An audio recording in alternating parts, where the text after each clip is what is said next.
He strolls through the corridors, and no one can ignore Bro's aura. They keep asking themselves, is it him, the Chad faker? Yes, it's the famous Grandmaster, Suho Kang, the school's prodigy. Everyone wants to suck up to Bro, and the praises keep coming non-stop. Lil Wigga loves all of it. Even Juri Yoon, the school queen and support player, can't help it and feels like she needs a change of panties. She wants to play some tough matches with him and gets closer, but he's just aura farming, hands in his pockets. He tries to get free, saying he doesn't have time to play with her, but she gets angry, shouting that he should carry her because she's cute, funny, and even reach master rank. But he just smiles and says that if she's so good, why does she want to get so close and comfy beside him? Does she want to get carried by a true pro? He leaves while the simps say they would love to be with her for real. A while later, he's in class, bored, when he suddenly stands up and makes a fake-ass excuse, asking to go to the nurse. But on the way, he changes paths. Then he goes to practice for the upcoming tourney on the school's PCs. When suddenly someone else does the same, a black-haired kid is playing there too. He calls Bro, and they agree not to snitch on each other. But when the blonde boy sees that the dude is playing the same game, he gets an idea. Even though he's using a trash mouse, he calls the new kid to a 1v1. Seeing the boy's character as a complete starter, he's sure it's going to be easy, and the 1v1 starts. Soon enough, it's already 10-0, and the boy logs out. But it's the blonde boy who lost 10 times. He was completely annihilated and has no idea how. The boy was unranked and using starter equipment, so this shouldn't be possible. He's a grandmaster, so this definitely isn't someone random. He searches his nickname and discovers the truth. This little random kid is actually legend rank, the highest possible. Worst of all, he barely plays the game and also plays on the American server with insanely high ping. And of course, he's our MC. Unfortunately for the new kid, the blonde boy is now in love. Doyoon tries to go home secretly, but Blondie is there waiting for him. After a lot of insistence and with no options because this dude really wants to play, they're now at a PC cafe, and Doyoon has never played with such good PC settings before, when suddenly, a thirsty girl appears. And from our MC's face, it's clear he wants some of that booty. But she's more interested in the blonde boy, since she thinks he's the better player for now. Even trash-talking him when she sees a level 22 on the team. Blondie tells her to believe in it, and they all log into the game. Juri is a master rank support. Kang is a grandmaster DPS, while our Ligma is just a random beginner. The match starts, it's Temu League of Legends. Our boy is just there, gazing at the high-end graphics and enjoying everything. It's a quick match, so everyone rushes. Kang leaps forward, charges a punch, and gets the first kill. Some enemies target Juri to kill the support, and it's the moment for our boy to shine. But he's playing like a complete idiot. That's because all the shortcuts on his mouse and keyboard are different. Now that he realizes it, he decides to focus. But we don't see the result, because the scene changes to the next day in class. When Doyoon is talking to Kang about two friends he used to play with, a girl gets surprised upon seeing him. Lil Babe even gets hiccups just from seeing our boy. I bet 100k she's the one who used to secretly play with our bro. He's already back home when Kang invites him to play in a tournament so he can get some money to buy a better PC. And in the comments, everyone below master level was feeling pretty down. That's why the event organizers started to realize how solid the plan was.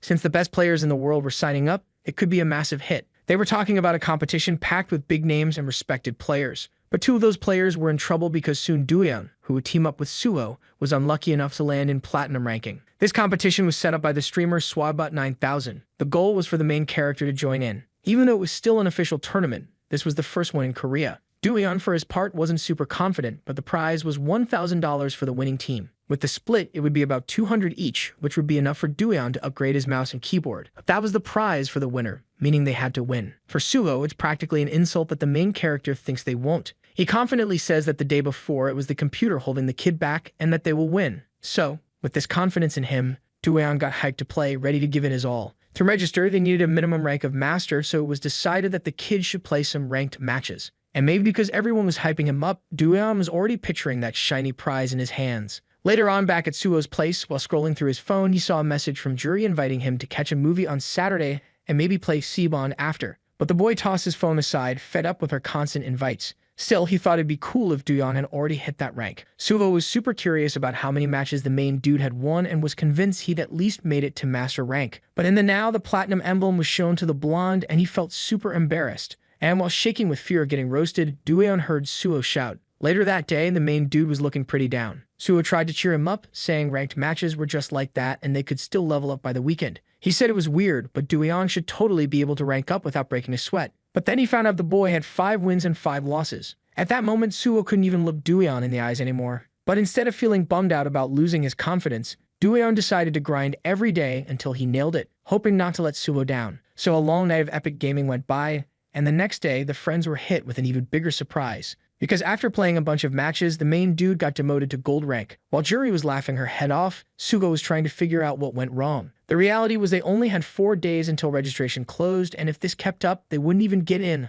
let alone win. So, the main dude felt as low as possible, but Suho didn't seem much better. In general, Korean players are usually better than most, which raises the server level. But in FPS games, it's a whole different ball game since Western players really stand out. Because of that, Suvo couldn't wrap his head around why the main dude was struggling against less experienced players, and he couldn't help but think the boy might be a hacker. But he shook that thought off, not wanting to judge, just trying to figure out how this was even happening. Suddenly, the main dude apologized. Suvo had said he was a solid player and they'd team up, but now he wasn't sure he could. He was also confident about the server thing, but said dreaming too big was his only real talent. Him putting himself down didn't sit right with the blonde, so he shot back that he already knew how good the hero was since they'd played together. That's why he called Duyan to hit up that cyber cafe after class, because he needed to see what was up for himself. When they got to the spot, the main dude got ready to play some matches. But Suho quickly told him to chill, saying he wasn't used to the machine and needed to test it out first. With a warm-up, he spent 10 minutes aiming at moving targets and adapting quickly. Sugo figured he just needed some practice. Finally, after a bit,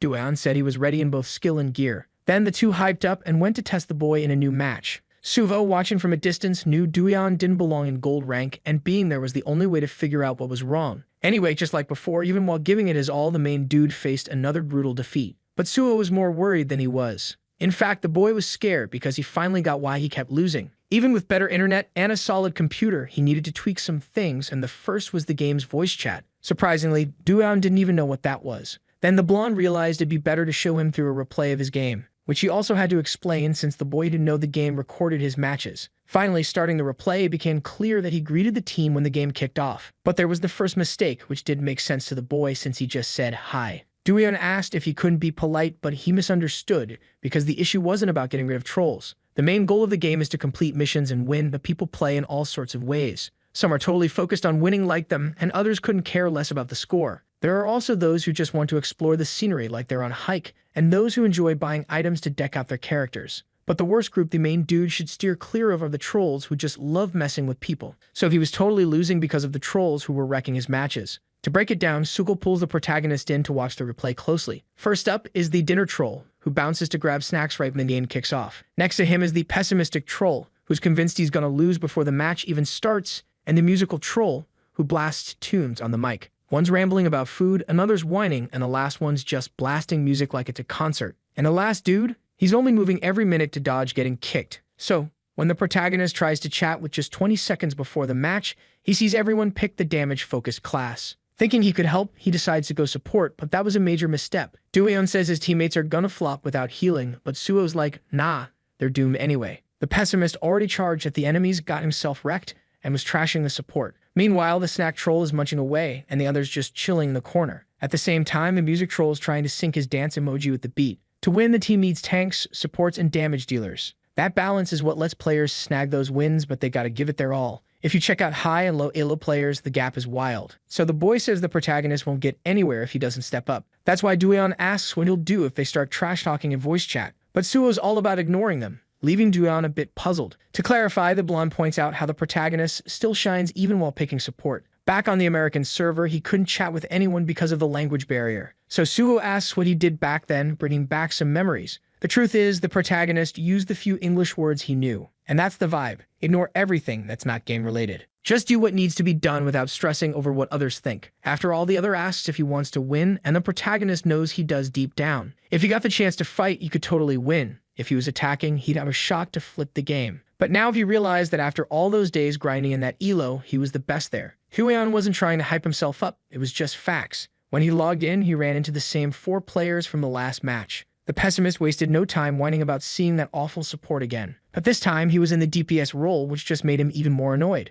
Instead of listening to the nonsense, the boy tells his partner to shut it and switch classes. Even the dinner troll agreed to pick something more fitting. In the end, they didn't even need to step in because Dueon wiped the floor with the enemies, bringing home the win for the trolls he carried. The next day at school, Dueon rolls in with the awesome news that he's hit Master Rank. Suo's grinning with excitement, saying it's no shocker. Finally, the protagonist hyped too, and now nothing can stop the squad from signing up for the tournament. Meanwhile, a super busy woman's tidying up while grumbling about being treated like a maid. After all, she's joining the competition, and there's no way she can train in this chaos. With 53,000 people watching live, Swibot jumps in saying the registrations for the Citibon Cup are closed. He cracks a joke when announcing the competition but didn't expect the hype. So he just asks everyone not to be shocked because even pro players signed up. The manager of these players just formed a new team and 3 members are in. So the crowd's buzzing, betting it'll be pure entertainment. Still, Swibot says he's all about fair play, so they'll randomly pick the teams. To balance things out, he spins a roulette based on ranks. In the end, 2 pros get picked to play, along with some other big names.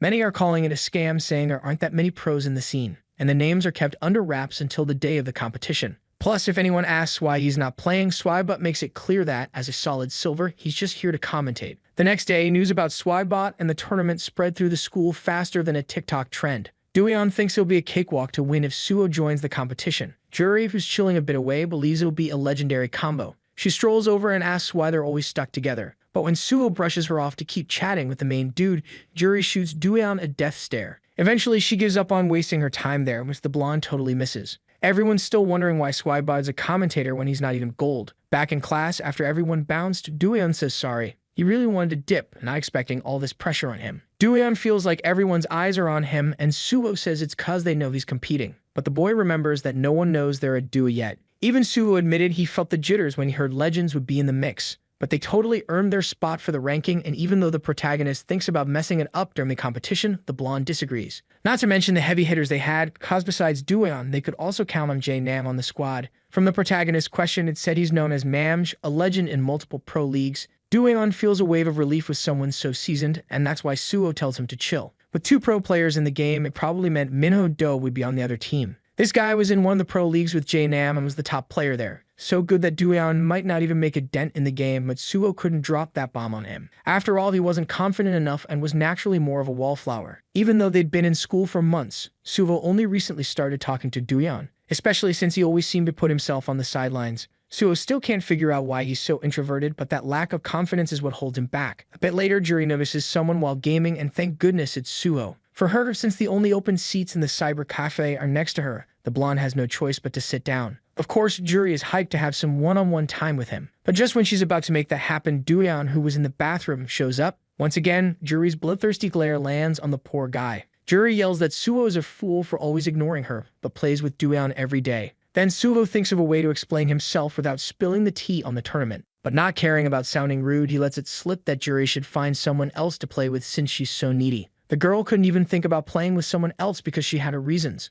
But she also didn't lower herself to beg and left, cursing his upcoming matches. In the end, Suho still doesn't get why she acts so weird, but he brushes it off so they can game soon and test a new setup. That is until a scream breaks the vibe, and noticing it's a girl's voice, Suho bolts over to see her sprawled on the hallway floor. He asks if she slipped, but she says she actually bumped into a guy while leaving. She had apologized, but he still yanked her arm and shoved her down. Suho can't believe it and asks why that happened, but the answer he gets is soda splashing in his face. Still dripping, the guy says Juri deserved it for spilling his drink. After processing the nonsense he just heard, Suho yells for that punk to grow up. Suho tries to explain that this kind of stuff shouldn't happen. But Doyeon also shows up to confront this weirdo, and for some reason, the troublemaker's face lights up with a grin. After all, it had been ages since he last saw that loser so clearly scared. Doyeon greets Xander Jung. In a super rude way, Xander asks if the boy is still playing his little games. Since he thinks Doyeon is still destined to lose, he sees no point in it. And just by the look they give each other, it's clear there's some past drama. While they chat, Suho is curious if they know each other. Xander asks if the protagonist is with the others because of the uniform, judging that he isn't and stating that Trash doesn't have friends.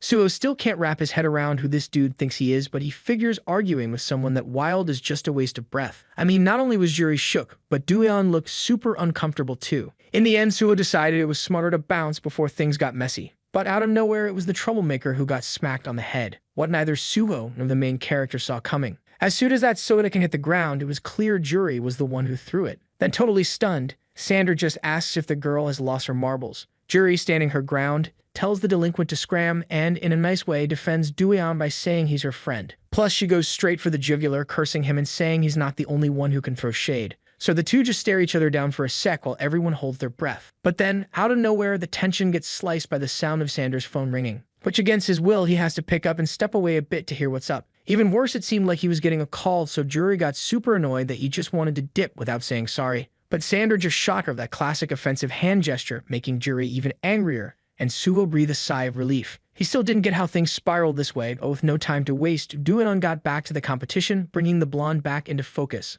Later that same day, Juri was really thankful for the ride home. Sugo was worried about how her parents would react to her messed up uniform, but Juri said she'd just whip up an excuse. Anyway, she was genuinely happy he came to help, and she said goodbye with a big smile. This made Suo start to see the girl in a better light. After a few more minutes of saying goodbye to Juri, the boys met up to head back together. But on the way, the blonde couldn't help but ask who that guy from earlier was. Then Dueon explained that he was a friend he used to chill with for fun. And this finally clicked for Suo, helping him understand why the main character had so many self-esteem issues. Maybe because it was still a tough thing to deal with, the two said their goodbyes kind of abruptly. And that night, back at home, Dueon sat alone in the corner of his room to sort through his thoughts. The first memory he had with Sander was when the troublemaker smashed his video game in half with a kick. But in his mind, it made sense, since someone as much of a loser as Dueon wouldn't need that. The next morning, the day kicks off with Juri's dazzling smile. Suo asked how it went, and the girl said she had no drama with her parents. Anyway, since today was her cleaning day, Juri had to head out to take out the trash, and Suo seemed pretty stoked. But just as he was about to chat with Dueon, he realized the dude was MIA. Right behind Juri, the main character called her name. At first, he offers to help, but before anything else, he also apologizes for yesterday. Of course, Juri brushes it off and says that guy wasn't worth her time. But the main character could feel how much her body was shaking at that moment. While being protective, Dueon felt the girl's cold hands and they wouldn't stop trembling. Then Juri dropped the act, her eyes filled with tears. Next, the girl admits it was the first time something like this happened, which made Suo take the situation more seriously. Sometime later, Dueon puts on his headset and settles into a chair in front of a monitor to finally dive back into the game. Suvo, already online, asks how the new headset is. Then the boy thanks him for letting him borrow it, even though it means nothing to the blonde. Dueon still finds it weird to talk instead of type, but Suo says it's chill and remembers when his brother would show up thinking he was being called. Anyway, since 5 players are needed for a match, the others start to join. Exactly 3 players connect, the first being called Spellboy, ranked Grandmaster. The second K9, ranked Legend, and the last and most famous, Namj, also ranked Legend. Practically everyone greets each other super enthusiastically. However, remembering that Sander would also join since he was at the cyber cafe, Suo realizes he might just end up facing him. Putting that aside, the blonde's eyes light up like never before because on his other side is his idol Namj. Suo spills the tea about being the biggest fan of this dude, and guess what? Namj heard of him too thanks to some live streams. So, there's this kid in the mix, but when he hears the voice, Suvo's totally caught off guard by how deep it is. Finally, being the last one to say hi, Suvo goes with a hello, probably thinking it could be Sander. But after checking him out and being super chill, the blonde brushes that thought aside, keeping it friendly. Now that he's got some clarity, Suvo feels way more chill. And just then, someone pops in calling for attention. None other than the streamer who kicked off the whole competition rolls in. Spellboy looks at him like he's seen a total legend, and the streamer goes around greeting everyone. While giving Spellboy some love, he shakes hands with the main guy. And he thanks them again, saying the event wouldn't be as epic without their help. First up, he calls Spellboy for a pic, and you can see he's totally vibing with emotions. Suvo checks in, asking if the main guy's nervous, telling him to chill. Namj jumps in, asking if they know each other, and the blonde says they're school buddies. The pro player thinks that's wild since he came with a friend too. Back to the streamer, he mentions he set up a training arena for them and formed a team with 5 other contenders. And guess what? Namj's friend is one of those 5. Suvo can't even believe this is real because that friend is Yiji Ha. Even though they said 3 pros signed up, Suvo had no clue she was in the mix. Meanwhile, the friends are just chatting it up, all chill. But some grumbles about only Namj competing slip through the mic, sparking curiosity since they're in the same room. Regardless, Suvo's feeling pumped about becoming a pro someday and joining a famous squad with them. So, while he thought he'd just be a spectator, the streamer tells them to enjoy and kicks off the game. On the main guy's team, Spellboy kicks things off, asking who's taking what position. Namj jumps in, asking about everyone's strengths. Without a second thought, Suvo and the short dude pick tank to back everyone up, while K9 goes for DPS and Dueon hangs back a bit. Namj thinks it's weird that the lowest ranked player is taking so long. So he checks out the main guy's ranked match history, and he's totally shook. Seconds later, Namj rolls over to ask if he's picked tank or DPS. Spellboy thinks it's wild that he even gets to choose. But Namj explains it's just a warm-up match. Feeling a bit more confident, the main guy finally says he's going DPS. And without a fuss, Namj picks support to help the squad. Since the opponents are solid, Namj says no time to waste and asks who the main tank is.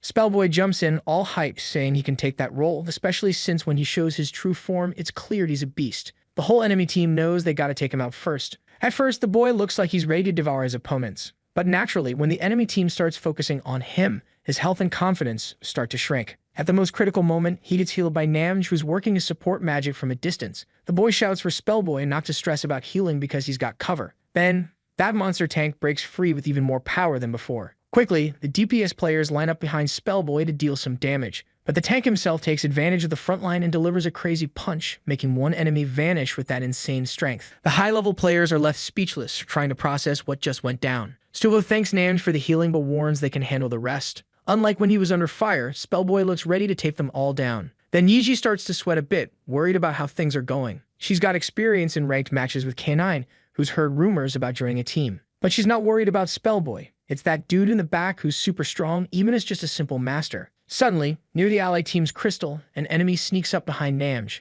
Unfortunately, the pro player doesn't react fast enough, but someone's there to back him up, hitting that intruder multiple times, and that someone is Dueon. The team jumps right back into action, but even with Suho hyping up the protagonist, Namj starts giving him the side eye. Swabot's feeling the same vibe because after that performance, it's hard not to think he was flexing about his rank. By the end of the game, everyone crushed it, but Dueon totally stole the show with 17 kills and 0 hits taken. Spellboy's beaming with pride, while K9's just chilling in silence, deep in thought. Suho lifts the hero up, saying he practically soloed the game. But Dueon's all about sharing the glory with the squad, and that's a vibe everyone can get behind. Switching gears, Spellboy asks if the pro player still wants to swap roles, but after a moment, the boy decides to keep things as they are, which honestly leaves everyone scratching their heads. Spellboy jumps in, saying he's a legend and can't let some random master take the damage-dealing spot. It makes way more sense for the pro to focus on offense, right? That's where the action is. But Nam's quick to say the protagonist handled that pressure like a champ. At the game's end, the streamer gives a shout out to everyone, saying they totally exceeded his expectations. He goes on to hype up both the DPS and the tanks, who were straight up amazing. As a simple silver, he knows he could never hang in a game like this. Still, he pauses the celebrations to ask one of them something. Getting straight to the point with Psychopomp, the streamer says he knows he's probably not a master. Everyone's jaws drop at this, so Suho jumps in to explain, but Squadbot cuts him off. He wants to hear it from the protagonist, which is a total nightmare for an introvert. Suho is ready to help, but before anything, Dueon spills the tea. He says the account's in his name, and it's not some backup one. Plus, he's not using any shady programs or throwing games to get an edge. So Swabot quickly asks for the deets. Finally, the protagonist lays out the whole story about starting on the North American server and just jumping onto the Korean one. Then the streamer asks what his rank was on the other server, and without hesitation, the boy says he was a legend. The higher level players don't seem fazed, but Spellboy's left speechless. Once again, silence fills the room until the streamer seems to put the pieces together. Suho can't help but think of a scenario that doesn't end with Dueon getting kicked out. But even with the punishment looming, Swabot thinks the story is super cool. In his eyes, this is going to blow up on social media. And that means millions of views, which is what really matters in this capitalist world. Suho asks if there will be any issues, but Swabot reassures him that there won't be, since Dueon didn't mean to mess up. Speaking of which, he also mentions they're lucky because the master ranked player on Team 2 quit. So they just need to grab one more legend to even things out. Everyone's on board, but once again, Yiji's voice cuts through Nam's mic, begging to be picked. Then the streamer makes it clear he'll randomly choose someone from the reserves. After all this chaos, Suho looks at the protagonist and, letting out a long sigh, gives him a relieved hug. But before they can chat, Swabot calls the whole team to hook them up with a prize, which is a skin. Dueon's mind is blown since he's got nothing in his inventory. Then Swabot thanks them for competing in his player event. He's super stoked that this cup is getting so big, and that's why he wanted to create an official uniform for each team. Suddenly, the protagonist's clothes start glowing a bright gold, and without lifting a finger, that skin gets equipped on his character. Of course, since it's a team uniform, the same thing happens to everyone else. Spellboy thinks the outfit is fire, and Suho jokes that the protagonist can finally ditch that white outfit. Even Namj is feeling it, but in his room he's analyzing Dueon, who hit pro level in just 40 games. With stats that perfect, he asks his brother Minho if he doesn't find that interesting too. It looks like the replay of the last game from the very start to just 9/10 of a millisecond. Dueon had a reaction, and even with just 20 milliseconds, the boy managed to lock onto his target. This reaction time is something Namj definitely thinks is way too good to be true for anyone. Moreover, he was a total legend on the North American server while grinding in Korea. Anyway, the dude gets up, calling both his brother and Yiji, who's feeling down, to grab some food. She really wanted to be in the cup to show off her skills, but sadly that's not happening now. Regardless, Minho kept daydreaming about this new potential game changer called Psychopomp. At lightning speed, both the main guy and Spellboy dash off until the little dude spots something that could be an enemy. Noticing it was aiming at the main guy, he tries to shout out the location, but in a panic, the worst happens first. So, Namj pauses the game to drop some wisdom. They had been grinding non-stop, so he figured it was time for them to bond a bit. After all, as a solid team, they should vibe together, which sounds to Suho like something a wise sage would say. First, they needed to pick some nicknames, and for him, it would be J, short for J-Nam. Spellboy, on the other hand, decides to roll with Mr. Boy, and K9 goes with K9. Suho, for his part, picks the nickname Aegis for himself and, when asked, explains that it's pronounced in English, Aegis is supposedly the name of Zeus's shield, and the way you say it is Aegis,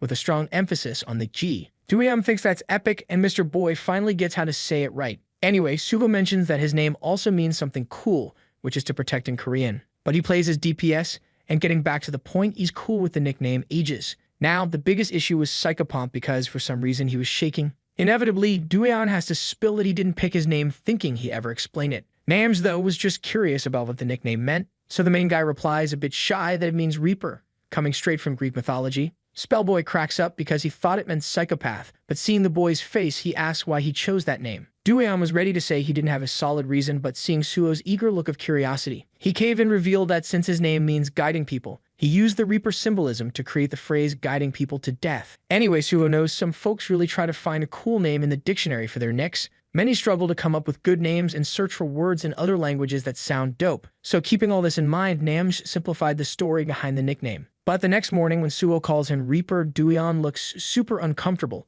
maybe feeling a bit silly. Sugo decides to stick with the original nickname anyway, but their convo gets interrupted by notification sounds. Looks like all the online forums are buzzing like crazy, since a spike in competition has been announced. And of course, this reaction was something Suo totally saw coming. On Team 2, among the players who will be talked about later, was Minho Do, whose nickname is Domino. Suo finds it a bit discouraging, but tries to stay positive since he has the main guy on the team, which also makes him quiet, thinking he might be putting pressure on his friend. But for some reason, Dueon doesn't seem scared now, so the blonde is stoked to see him showing some confidence. Anyway, Sugo keeps thinking that Xander has to show up, and in a wild coincidence, the main guy starts talking about the same dude, saying it's the nickname Neophilus on the list. In the end, Dueon already knew the weirdo would be in it from the start. However, even though he seemed different, he admits he's not that confident. After all, he's never beaten Xander in a one-on-one match. But even without a win under his belt, due to the emotional weight he carries, Dueon insists this time will be different. So it's clear the blonde doesn't doubt the boy's determination.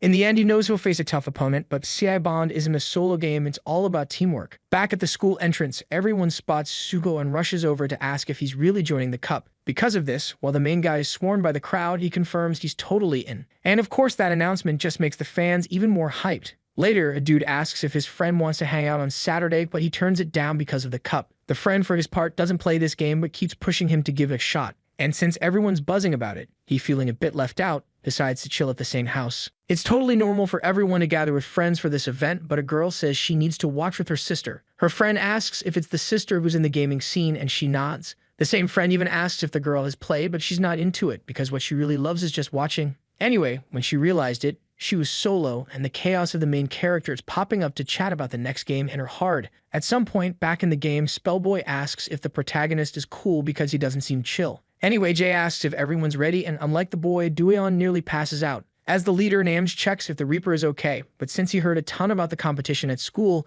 Suo explains that he's nervous. Then, putting his hands on the protagonist's shoulders, he tells Dueon to shake off his worries and give it his all. And the conversation skills totally impress the blonde. Anyway, the streamer drops a message saying he'll kick off the broadcast at 3 p.m. So, everyone nods to show they got the memo. Finally, the 3 p.m. chimes on all the clocks in Korea. Ben, introducing himself as Swagbutt 9000. The streamer launches the moment everyone's been hyped for. This is the main event of the first PC Bond Cup he's organizing. So, all over the country, people are already cinced up and ready. Even at the house of that girl, the sister in the gaming scene. On the flip side, Yeji doesn't seem too stoked, but back to the broadcast. Swagbutt soon announces he's got another commentator joining. Then he reaches out to welcome the legendary game commentator Yumpo Kim. This dude is a famous streamer turned pro commentator, so he's all about creating a dope experience. More and more people are blown away by the level of professionalism in the broadcast. But, checking out the team lineup, what shocks everyone is that there are 3 legends on each side. Yumpo, for his part, is curious why it's a tournament when they're only having one match.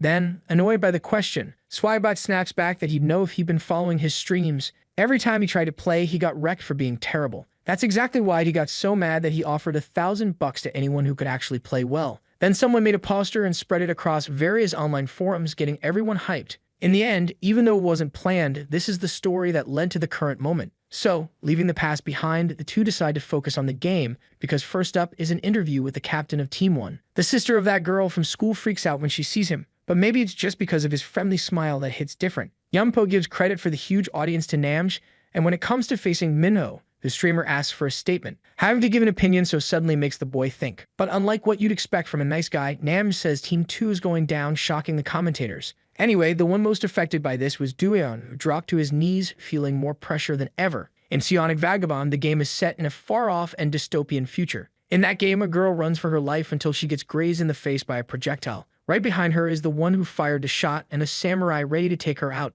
Inevitably, from above everyone, that girl with the sword prepares to deliver a fatal blow. And the blade is coming for her until suddenly, for some reason, her eyes start to glow weirdly, causing her to vanish right in front of her enemies. The samurai's sword slams into the ground, making a crater, and when the dust clears, they're left wondering where she went. But even though they search, it's tough to find her on the street because the girl teleported to the top of a building. In this game world, people have something called ESP, which basically gives them powers like telekinesis or teleportation. With all kinds of resources at their disposal, player gangs use these supernatural powers and the power of special crystals to mark their territory and expand their domain. On the flip side, there are also regular fighters who battle against the gangs with basic weapons. Psionic Vagabond basically shows an endless war between humans and superhumans fighting for territory. And in Yumpo's view, it fuels a rivalry between the groups. Superhumans flex a bunch of skills that make the game way more fun, but they pack less of a punch. On the flip side, regular folks hit hard but can't move around as slick, making things tougher. So yeah, that's why most tanks and supports are superhumans.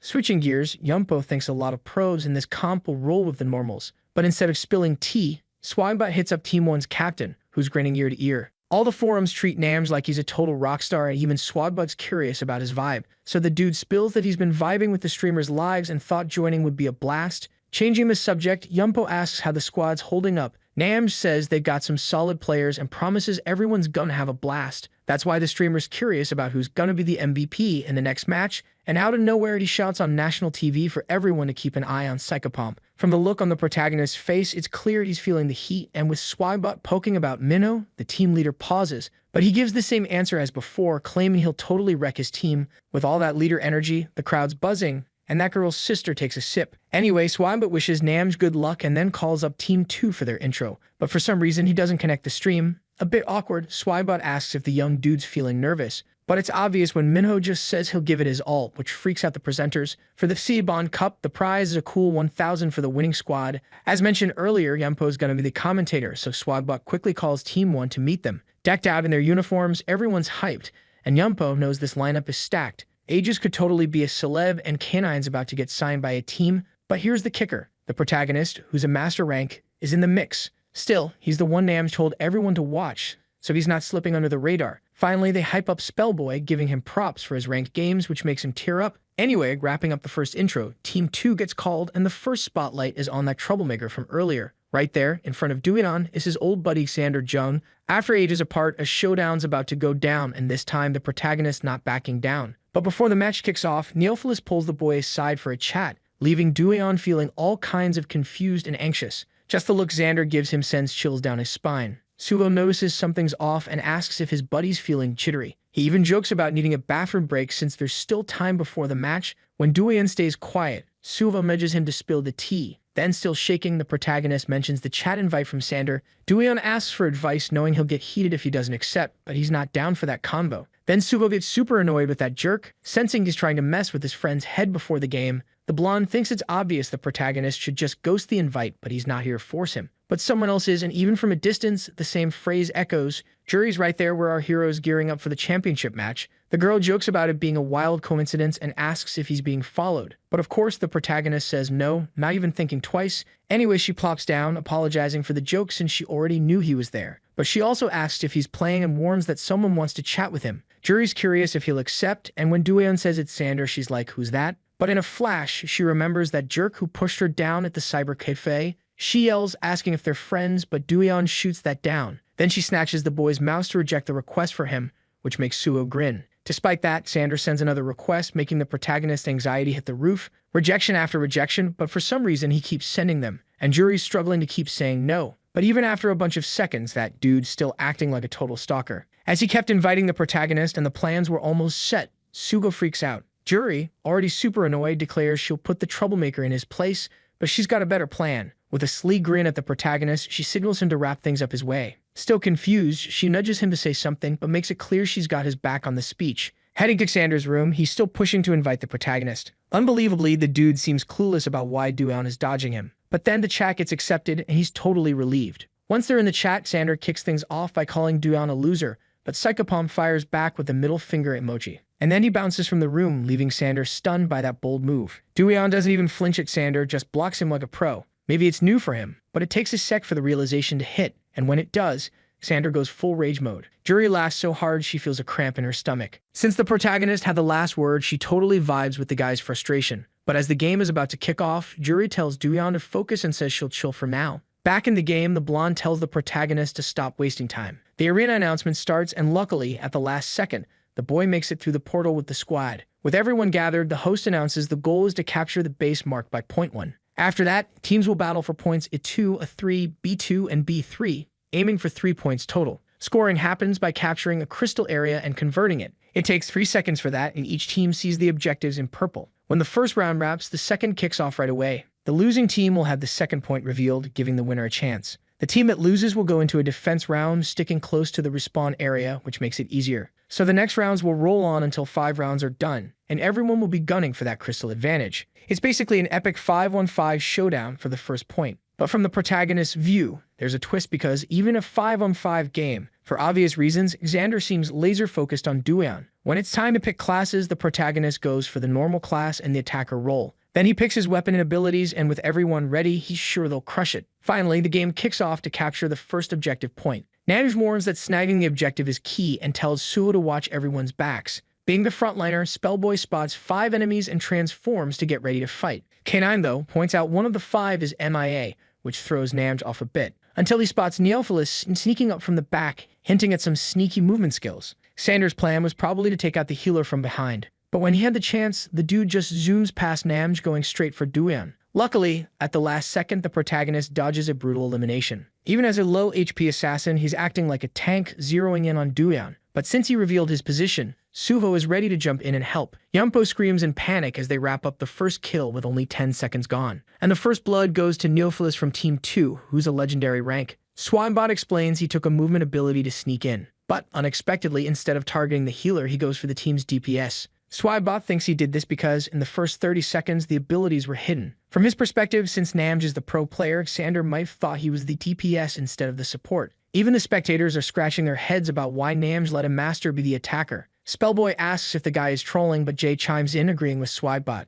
It seemed like putting a master as DPS was a solid strategy. But Suho knew for sure that the attack on Duyan wasn't a mistake. Anyway, with this edge, Team 1 starts capturing the first objective point of the game. The assassination plan from the second team totally flopped, and Neophilis was back in the game respawning. The presenters thought he'd chill and wait for his squad to respawn, but nah, that wasn't happening. Spellboy is totally lost, wondering why he's rolling solo. Knowing where Jay is, the allied team surrounds the healer to keep him safe. But once again, Namj gets the cold shoulder, and our main dude has to stay sharp because, just like before, he's the target of his old buddy's rage. Of course, with the numbers on their side, Xander gets hit hard by the allied team and gets taken out for the second time without breaking a sweat. Now the presenters are losing it because the enemy team has to wait for him to respawn. They think the only reason for this chaos is that the team's not vibing well together. But Namj, being the boss of Team 1, isn't buying that. He shouts for a new attack. A half-beast girl swoops in from above to take a swing at the healer, who barely dodges. Still, she's quick and starts landing hits like it's nothing. Lucky for the pro player, Duyan takes her out with a 6-shot.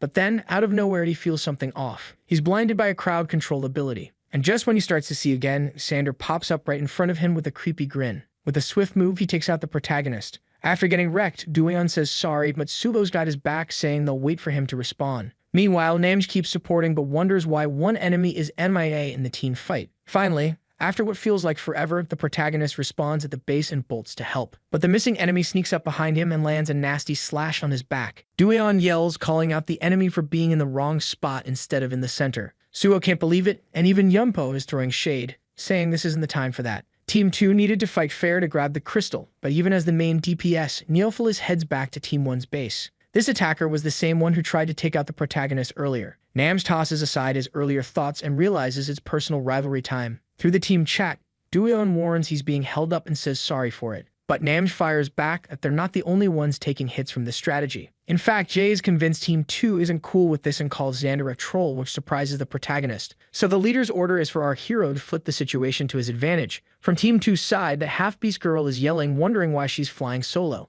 A blonde girl apologizes and screams even louder, saying she's talking to Neophilis. She's been salty about him since he pressured the master rank player. Meanwhile, the blonde starts crying, asking if they can team up. But the boy couldn't care less until another calls him a nuisance. Xander's been fixated on taking Duyan out of the game, but he's failing hard, proving he's not cut out for this. So the one who seems to be the leader tells him to log off and just watch the team play. Everything makes it seem like the boy forgot the game's goal and doesn't even want to play anymore. If he wants to throw the game, the leader's cool with it but won't let him drag his teammates down too, calling Xander a troll just like Namj. In her head, the blonde agrees, but feeling awkward, asks the two to chill. Finally, Neophilis pushes that anger aside and says he's going after the tank because they can't lose. Obviously, everyone's confused about why he's backing down so easily, but the blonde warns that Neophilis doesn't talk back to anyone with a higher rank than him, especially since he's got a clear goal. And even though the team isn't fully on board with him, they've got no choice. Back at the center of the action, the presenters are buzzing about the round wrapping up soon. Suho's fending off the half-beast girl, who's giving her all to reach the crystal. But he doesn't see Xander sneaking up behind him until it's too late. Still, Neophilis has a trick up his sleeve as both Duyan and the blonde turn on him, forcing him to retreat for now. In the final seconds, the girl screams for Benny to help, and the player really bolts as fast as he can to the crystal. He touches the objective and starts to capture it, but with only 3 seconds left in the match, it's a total no-go,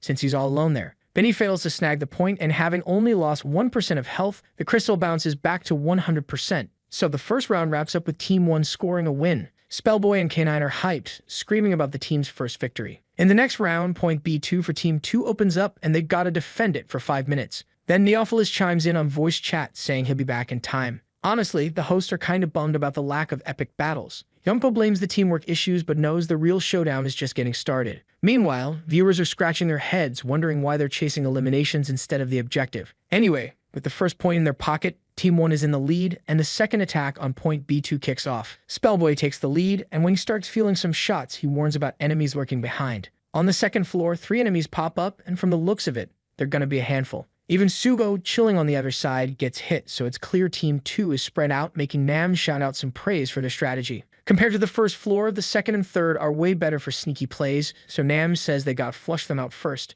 Jay notices that even now, Neophilis is still keeping an eye on the protagonist. He doesn't sleep on him because of his sneaky ability called Backstab, which is perfect for taking people out. When the guy suddenly vanishes, Namj warns the protagonist to watch his back. But what he didn't see coming was where Xander would teleport. In just 1 second, he's right behind him, and without wasting time, goes for the attack. Then Duyan reacts fast, unleashing a storm of shots at the assassin. Finally, Swibek gives props to Team 2 for focusing on the healer. Not even Yumpo gets why they're suddenly working together. Anyway, it's time for Jay to respawn, and after getting knocked out, he feels a bit embarrassed. He apologizes and suggests they should focus on taking down the enemies, maybe swapping an attack ability for a movement one. After thinking for a sec, the protagonist summons a semi-automatic, and he warns that he'll flank from the right to try and deal some damage. Suvo says it'll be lit if he can take someone out, and even if he can't, he can still sneak in. So the other flank gets assigned to another player, and the focus shifts back to the center, where the crystal is chilling. With Benny on guard, the hero needs to stay sharp. He thinks he's not being seen and starts gathering intel on the enemy's positions. Then, with that semi-automatic he summoned, he figures he should be able to take down at least one. He aims for the player's head,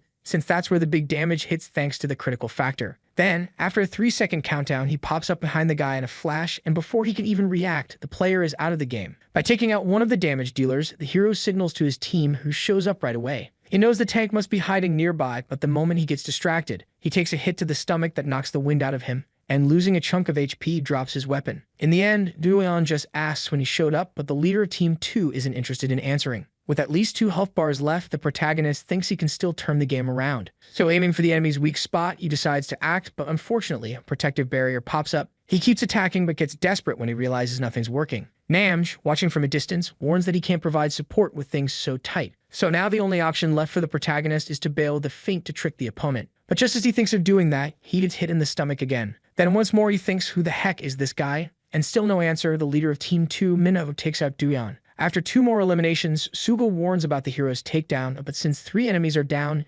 Namj calls him to the crystal. And while the healer is capturing, the blonde is on cover duty. Until suddenly, with a loud crash, Manhwa, who already took care of Duyan, shows up to finish off the rest. Unfortunately, at the same moment, K9 gets taken down too. And to make things even worse, the blonde realizes that both remaining players from the enemy squad are closing in from both sides. While waiting to respond, the protagonist hears all the chatter from his teammates at that critical moment, even a scream. Then, when he opens his eyes, he looks determined, but his hands start shaking and his face is not looking good at all. Compared to the last round, Team 2 seems way more in sync than Team 1, since they haven't even touched the crystal yet. Knowing how to use the map to their advantage, Team 2 has an epic defense going on. Swinebot said teamwork was key for Team 1's win in the first round, but this time the defense is on a whole new level. With Minho acting as a human shield, charging in seems totally off the table. Snipers are usually clutch in defense, but his skills are changing the game so hard that no one can take him in a 1v1. With only 60 seconds left in the second round, Namj, who knows his teammates save their ultimate abilities, warns that they'll have one last shot. First, Suvo needs to activate Berserk, which is a CC ability, and trap the enemies in a specific spot. From there, with his skills, he should be able to snag at least 2 players. Next, Duyeon's MSE ability will come into play, summoning a missile with insane destructive power. So the best time for this is when the players are all bunched up and stunned, because if they can take out at least 2 in the fight, the strategy will totally pay off. Finally, K9 will unleash the Fire Tornado to wipe out the rest, and Spellboy will use the Super Dropping to boost his stats. So everything hinges on Suho pulling it off. But maybe because he wasn't paying attention when the ultimate was mentioned, Spellboy just activates it without asking and charges into battle. Right before their eyes, the plan starts to crumble, but now there's no time to complain. As the protagonist goes left, Namj yells for Suho to cover the right, so he starts gearing up his ultimate. And jumping as high as he can, he comes face to face with 3 players from the enemy team. But one of them is Minho, and the dude doesn't look worried at all, because when the blonde gets close, he pins him against the wall with a brutal punch. As if he had already predicted this, Minho stops the blonde's Berserk ability. So even though he's feeling frustrated, Namj quickly switches up the plan and warns he'll attack with a debuff. But just as he finishes, he drops to the ground, knocked out by a skill from the blonde that puts him to sleep. In the end, he becomes the perfect target for Binny to take down easily. Then, along with K9, the protagonist starts to unleash his ultimate ability. The MSE, along with the Fire Tornado, is launched at Minho, and taking that hit head-on breaks his armor. But the healer from Team Seed uses her abilities and brings everyone back to full health. The presenters can't believe the level of teamwork from that squad. But either way, this makes Team 2's defense a total success. At the end of the match, Spellboy apologizes and the team gets it. But then, a message pops up saying the crystal has been activated. Sugo freaks out, and it's clear that Sander is behind this. The presenters also notice a missing player in the 3-on-3 battle. And with Neophilis kicking off the next round like this, it's what they call a sneaky attack. With Spellboy charging solo at the enemy front, Sander comments that something feels off. His teammate points out that the guy's aim isn't great either, and that Team 1 seems totally stunned. Neophilis calls the opponents amateurs for pushing like this, even though he had done the same before. Anyway, he asks how long this special ability lasts, and knowing it's only 10 seconds, soon Spellboy goes back to normal. And when he returns to normal, not only he but Namj and Suho get taken out by the enemies, shocking the presenters. With only 2 DPS left, Neophilis says he'll back out from the rear, but his teammate yells not to. Still, they're in a 2-against-5 situation. Even if the other 3 respawn, they won't make it in time to win the round. And that's exactly why Sander thinks it's better to chill at point A2 for the next round. Since Team 1 also has no ultimates left, the girl is left without any arguments. Then after a few seconds apart, they're at the area marked as A2. Neophilis extends his hand, causing a warning message about the point being restricted to pop up. Team 2 had the ultimate defense for this round, so when the countdown hit 0, using his flash ability which boosts movement speed, the third round, where Team 1 should defend point A2, kicks off with the crystal already being claimed by the other team. And judging Mike Sander's face, he's totally vibing with this, while the protagonist is not feeling it at all. Since it takes 5 minutes to fully activate the crystal, the viewers start debating. Even if both teams show up at the same time, they know Team 1 needs at least 15 more seconds. Finally, back in the game, Suho storms over to Sander, annoyed and ready to shove him away from the crystal. But then, a massive projectile zooms in from behind him, and when it lands, it totally blocks his way. This wall is also an ability that keeps enemies at bay for 10 seconds. So, when that breaks, the blonde is super confused, because even though it's their turn to defend, it feels like they're on the attack. The whole scene feels like a replay of the last round, as Team 1 is basically losing the defense point already. Then the commentators think it's smarter to pull back and regroup, and that girl, the famous sister, wonders if Jay is stressed. But honestly, the sister points out that the real issue is Team 1's DPS, since the master ranked player isn't holding up against Minho. Anyway, the crystal capture count hits 100%, and just like that, another round ends in defeat for Team 1. The players are in shock because they had so many chances before this mess. For instance, they could have had more tanks and positioned themselves to force the enemy into a direct fight. Regardless, the third round wraps up, and the fourth, with Team 2 still attacking, is about to kick off. With Team 1 down 2 losses to 1 player, the commentators think it's game over. But not giving up, the leader asks about the defense, and Spellboy just bolts off without a word, leaving the guy totally lost. Even the spectators got that the third round was rough enough to crush the team's spirit. Spellboy was really beating himself up for not listening to Jay last round. Meanwhile, Suho felt bad for not using his ultimate on the right target, and the protagonist was bummed about not taking down Sander since they were kids. In the end, all 3 knew that if they lost this round, the game was over, and each was blaming themselves for the mess. So without wasting a second, Namj yells to his team that they can totally win. He questions why everyone looks so down and tells them to snap out of it, because it's time to show a flawless defense that'll secure a 5th round. Then, since the leader hasn't lost hope, both the blonde and Spellboy get pumped up again. But just as Suvo was about to share his hype with the hero, he noticed something super weird. He kept saying over and over that he couldn't win. Back at that girl's place, the famous sister asks if the hero's weapon is trash, but it's said to be better up close. In that case, she suggests he should use a bigger weapon. In the game, Suvo is giving it his all to pull the protagonist back to reality and starts to stress out. Anyway, the girl didn't know how to explain what she meant, but made it clear it would be a massive weapon. Because of the protagonist's lack of motivation, she couldn't get why he wouldn't use that, and Suvo's order was that Dueon needed to regroup. With the mission set, it's now up to the second team to attack point A3, and in District 7, whoever wins 3 rounds first takes the game. Unlike Team 2, which defended from a high point with a cross strategy, it looks like Team 1 is gearing up for a straight-up brawl. There's a pro player on both sides, but Manhwa is like an unbreakable wall, quickly shutting down enemy attacks. Meanwhile, Jae-nam is showing off as an incredible and versatile support player, but he seems to be wasting his skills. Naturally, the game situation is causing outrage for leaving a master in such a crucial spot. Viewers even call him a silver, but even though the presenter knows that's not true, given what's been shown, he wonders if he might have messed up. Putting those thoughts aside, Swibot notices a player is missing in defense, and Yumpo says the same. So Swibot starts to freak out, hoping the protagonist isn't trolling. Anyway, Team 2 is led by Minho, and that blonde girl starts prepping a buff spell for the squad. But just as she's finishing up, she gets hit square in the face. The group members are totally confused at first, so that quirky girl with silver hair starts freaking out. While Yumpo is all surprised, the streamer feels a wave of relief wash over him. Honestly, the protagonist wasn't even in the front line, he was chilling in the building behind. And when he checked out the boy's gear, Xander realized he was rocking a sniper build. The sniper is a long-range shooter who's all about stealth. In the enemy team's view, he switched rifles because he was testing stuff, since he was about to lose. Thinking it was just a lucky shot, they figured it wouldn't happen again, as long as they kept their eyes peeled. For now, the girl decided to keep watch, but noticed Dueon was MIA from that building. Still trying to figure out what the protagonist's ability is, she suddenly feels a chill run down her spine. So the trigger gets pulled, and even though she caught on at the last second, the protagonist had already fired at the enemy player. With 2 players already out of the round, Minho, who's low on HP, realizes the gravity of the situation. Quickly, Xander tells them to dip for now while they hunt for the sniper. Then, our hero takes aim at the former friend who barely dodges a shot to the legs. Xander feels insulted that the protagonist thinks he can catch him, but Dueon stays chill. Finally, thinking he isn't good enough, when he gets close enough, he can use his approachability. So, as he teleports behind him, this would be the perfect moment to wrap things up. That is, if Dueon hadn't already predicted Xander would pop up there and wasn't already aiming at him. After all, he knew the guy was a pro at ambushes since they were kids. Xander grits his teeth and keeps saying the protagonist is a loser. But then the boy's gun trigger gets pulled and his former friend's head becomes a target under Dueon's icy stare. Yumpo panics, and the streamer is even more freaked out since only 15 seconds had passed since the round kicked off. Simply put, the sniper Psychopomp pulled off the insane feat of taking down 3 players in 15 seconds, and he was so chill that he seemed like a totally different person from before. Then one of the spectators shouts, remembering when Namj said the protagonist would be the star of the team, because he can flex his legendary rank account on the North American server. Back to the protagonist, his focus breaks when he hears he's out of the front line. So Suvo reassures him, saying that's not what he meant, and clarifies that now the boy is a sniper. Spellboy chimes in that snipers gotta be super skilled since they're the key players in the game.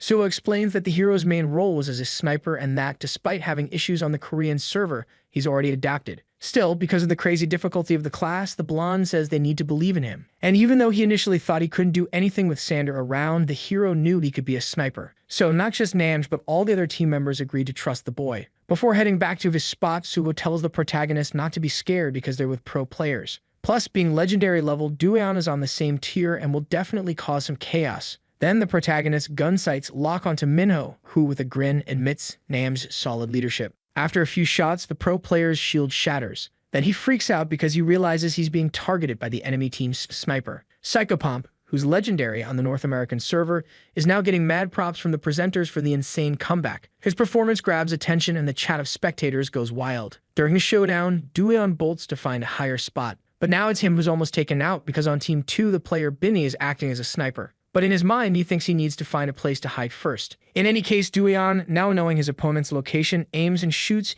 hitting Binny with pinpoint accuracy from far away, which takes him out. The presenters say someone's got to close the gap to take out the hero. But that's what a sniper should prevent, and a king of this class definitely won't mess up. After responding, Binny gives up being a sniper, but the girls know this will put them in a tight spot. Xander then yells that they just need to push the protagonist away, but the truth is he's been targeted too. So the two start some kind of internal beef for getting eliminated by the boy. Despite this, even without saying anything, the leader sends the message that it's not the time to squabble. With only 2 minutes left, Spellboy shouts that the protagonist is their pride and believes more peeps will want to snipe now. Suho yells from a distance, asking what the boy's accuracy rate is, and he replies it's 53%. Then Namj gets so hyped he can't help but grin. Back to Duyan, he thinks Minho must be plotting something sneaky. He can totally pop up as a duelist and go after the protagonist. Surprise, surprise, that's exactly what's happening, so the hero tries to keep it cool. But thanks to his insane skills, the opponent dodges and jumps right at him, almost like he's reading his mind. In this moment, the protagonist tries to block out all the distractions to stay focused.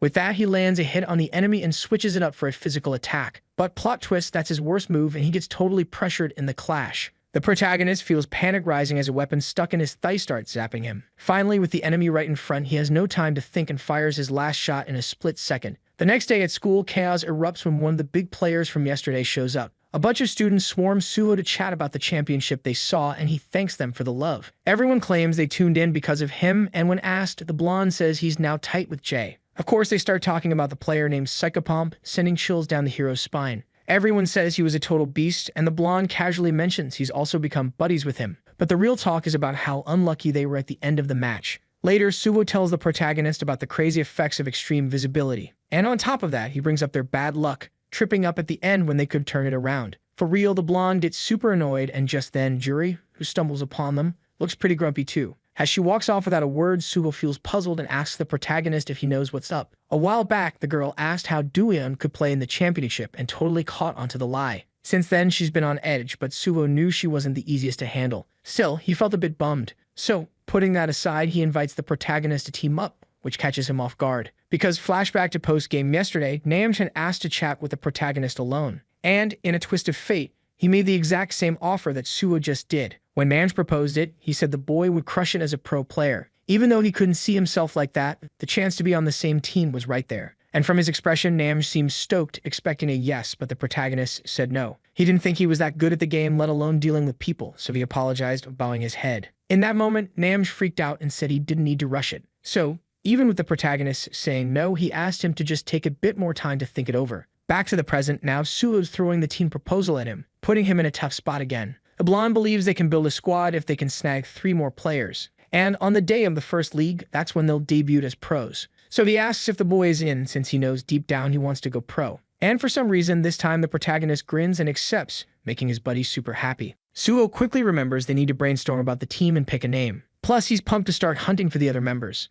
Meanwhile, somewhere in the city inside a certain building, Minho gazes out at the view deep in thought. In the memories of yesterday, the two were on the brink of elimination from the damage they dealt each other. Duyeon gritted his teeth and pulled out his sniper, zeroing in on Minho, who dodged in a flash. But with a quick flick of his mouse and lightning-fast reflexes, he managed to lock onto the enemy's head and before he could react, pulled the trigger, scoring another kill. By fate's misfortune, Duyeon got hit too, leading to his elimination pretty quick. But Minho definitely didn't forget who lost first. Cutting through the serious vibes, Sarah Siu pops in saying she brought snacks. She asks if her crew is hungry, and one of them bolts to check out the goodies. A chill convo kicks off, but everyone's low-key focused on Namj, still glued to the computer. The girl even asks what's up with him, so they start chatting about the failed recruitment. At that point, they only had 4 players on the squad, and even with the new dude, Eugene, finding solid players was tough. For real, Jay can't stop thinking that having the main character on board would be a game changer. But then Sarah spittles that she heard the 2 guys he played with the other day are in his sister's class, which totally grabs his attention. Later that day, the famous sister hopes her relative doesn't pull any crazy stunts, especially since she knows he can be super loud. Anyway, Suho mentions he scored some gear even without winning the cash prize. So all they need is a computer and a monitor for the main character. Switching gears, Duyeon suggests inviting Spellboy to the team and the blonde is all in. But a girl eavesdropping shows some suspicious curiosity. Back at the cyber cafe they usually hit up, Suho jokes that the girl really loves this game since Juri got there before them. Anyway, the girl asks to play together, and for the first time he grins and agrees. Plus, since she says her parents let her chill there, the blonde thinks they're pretty cool. But she can't play at home because of her PC's quality, and even now, she's still annoyed with the main character. Suddenly, the blonde's phone buzzes with his sister's number. Feeling something's off, he figures she's hurt and needs him to bounce ASAP. So he says they'll talk later, and Duyeon hopes it's nothing serious. Inevitably, his eyes lock with the girl's. He starts to sweat because he doesn't want to look away, but she drops the tough act. And she calls him out, asking if he's still down to play since they had already agreed. To clear things up, she asks about his ranking. So he sees no harm in revealing he's number 300 on the North American server. Juri feels humiliated like a hyena that tried to mess with a lion. and Do-yeon's already hit Grandmaster ranking on the Korean account, so she thinks if she were as good as him, she could roll with Suho. Not knowing how to kick off a convo, Do-yeon asks if she plays other games. And when the girl says no, she insists that the master ranking is already something to flex about. From her face, it's clear Juri wasn't expecting the compliment, so she shares that she started in silver and grinded hard. With excitement, she spills how much she hustled solo, but doesn't go on long without putting herself down. Juri explains she plays other roles too, but her fave is the healer. After all, if she heals the main character, he can totally wreck everything for her, which seems to vibe with both of them. At the end of that gaming session, Juri leaves the cyber cafe feeling proud, but suddenly gets a photo on her phone that makes her freeze. The pic was of her taken from behind. Her own self at that exact moment, which couldn't be more creepy. To explain this, a dude shows up saying he snooped through her social media to find out where she studied. Plus, he says with his hands on her shoulders that he warned her he'd come, but she couldn't see it. Then this guy laughs and casually mentions he's Battle, the player who chatted with her in the lobby of the last game. Obviously, her instinct is to shake off his hands and freak out from all this weirdness. Battle, on the other hand, apologizes for scaring her but blames her for not replying. Still shaking, Juri asks why he's doing this, but the guy blushes like he's caught, and he reaches out to pet her, only to get totally rejected. Switching topics, he mentions he hasn't eaten and reminds her she said she'd pay for dinner. Even though she doesn't remember this, he keeps rambling, this time about her looking cuter in the pics. Then Juri just feels more and more uncomfortable until he grabs her hand, crossing all kinds of lines. The stalker resorts to force to get the dinner he craves, and unfortunately, realizing he doesn't have enough strength to leave, Juri starts to cry. In a quick step, before things get messy, a light at the end of the tunnel pops up for the girl. Do-yeon shouts without a second thought for the dude to take his hands off her. He claims to be a precious friend, but feeling that strong grip, Battle takes a step back. The hero quickly asks who this guy is and explains he came to return the gloss she forgot. The two swap info while the weirdo just stands there staring at the students. So before anything worse goes down, the girl grabs the protagonist's hand and pulls him to run, leaving that frustrated stalker standing in the middle of the street. After a mad dash, the girl explains that running was the best move, because since it wasn't the first time, at least this time she managed to record the whole scene. Realizing that weirdos don't get how criminal their actions are, Juri takes precautions. She explains that there were times when some sketchy guys were into her, but even after all that, she refuses to let the hero take her home. In the end, she admits she was just scared and thanks him, thinking she had some blame in it. The next day at school, Suho asks if the boy is free on Saturday. The protagonist is as he is, so Suho spills that's when they'll meet Spellboy. Since he has a voice that doesn't match his body, the protagonist is curious to see how that'll go. Anyway, Suho mentions K9 will also show up, even though he's already got a team, and Do-yeon's curious too. The plan is to grab some food and chat while gaming a bit. Then Juri pops up, inviting herself to join. She overheard the two talking about forming a pro team, and being super cute, she says she'd totally play. But Suho makes it clear the requirement is to be at least a grandmaster. Juri tries to say she's super close, but that doesn't convince anyone. So she switches gears and asks for the manager spot. Honestly, they really need a manager to handle the team's stuff and recordings. So Sugo says he'll think about it, but warns he's heading out again to see his sister because of the drama from the other day. After he leaves, Do-yeon turns around feeling something's off and finds Juri looking furious. When asked about the stalker from the other day, the girl says she blocked him, but Do-yeon isn't satisfied with that. Clearly, she's worried and starts to say something. But just then, Suho comes running back, shouting the hero's name. While Juri thinks he's jealous, Do-yeon's in full panic mode. He grabs Do-yeon by the shoulders and starts apologizing nonstop, but Suho clarifies that Do-yeon's not the problem, it's the gamer community. In a forum called 10 Reasons Why Psychopomp is a Hack User, some internet troll went public to spread hate, claiming he got a headshot after a 180-degree turn. Little by little, what was becoming a fact in the community was reaching his friends. But Do-yeon still can't wrap her head around what they mean by that. Maybe because she's innocent. The girl doesn't get what these so-called hacks are. She asks if it's the same thing nerds do when they hack computers. Then the blonde explains that what's being discussed are aim assist programs for players, and that they basically do all the work for him, because with just a click, 100% accuracy is guaranteed. Once again, with pure innocence, the girl gets hyped to use it too. However, the blonde makes sure to explain the cheating rules in games. Finally, Juri gets the problem and asks if the hero got caught, which he obviously denies. Suho even asks if she's joking because he's sure the protagonist is the definition of a legit player. Do-yeon starts scrolling through those nasty messages on her phone. But the one who gets mad is the blonde, fed up with the jealousy of others, and he says it'll fix this for the team's honor. With the self-proclaimed queen of gossip, Juri insists that rash decisions only make things worse, and that it'd be better for the person involved to explain themselves in person. But it's natural for him to worry about Do-yeon's situation. Getting back to the point, Suko first asks if the boy is okay. He says he's not too worried, but a bit embarrassed they're talking about him. However, there's nothing to stress about since he wasn't using hacks. Still, the blonde thinks this could mess with others like Swibot or the team. Then the main character thinks it's wild how many people are buzzing about him. Out of nowhere, he spots something and nudges the blonde to check it out too. Do-yeon's hands are shaking while he's clutching his phone, and it clicks when one of the comments about hacking looks like it's from Juri. Not long after, in a private room, a seriously intense person connects with the two boys. She straight up asks if the gossip is saying the protagonist doesn't use anything. The blonde jumps in saying Do-yeon is just naturally talented. In that moment, this person gives off a dark vibe, making the boys feel pretty uneasy. But then, revealing herself as Swibot, the streamer says it's a golden opportunity, which totally blows the boys' minds. Since the day before, rumors about the protagonist using hacks had been flying around. In the recorded live stream, after watching a bunch of times, everyone agreed there was some cheating going on. With that consensus, a whole community of commenters joined in, so Swibot decides to help the protagonist clear things up. For that, they need to hit up his studio. But since the hero is still confused, Swibot asks if he doesn't want to set the record straight. Suvo jumps in for him, saying they need to squash this gossip at the source. And how's he going to do that? By showing he can play without hacks, obviously. For the streamer, the protagonist's gameplay will speak for itself, and to the blonde's excitement, he gets to join in. Still, our hero is stressing that he really can't pull it off. At first, his friends are curious about what he means. But Do-yeon just yells that he won't explain anything and bails from the lobby, leaving the streamer feeling like he messed up and the blonde unable to clarify anything. That night, at home, before crashing, the protagonist thinks he needs to explain somehow. But he can't, and when he grabs his phone, he sees a message. Swineboat says he doesn't have to show up if he doesn't want to, but insists he can't let this slide. Do-yeon, on the flip side, thinks it's better to let it go because he doubts it'll matter and is more worried about Juri. But when he shuts his eyes, the words about being a hacker echo in his mind again. All those nasty comments calling the protagonist a loser and hurling hate feel way too real, and the anxiety in his chest grew so much that sleeping became a struggle. Unfortunately, the next day his assumption was totally off, because while strolling through the hallways, everyone was buzzing about the hacking rumor. Some said people like him should be kicked out,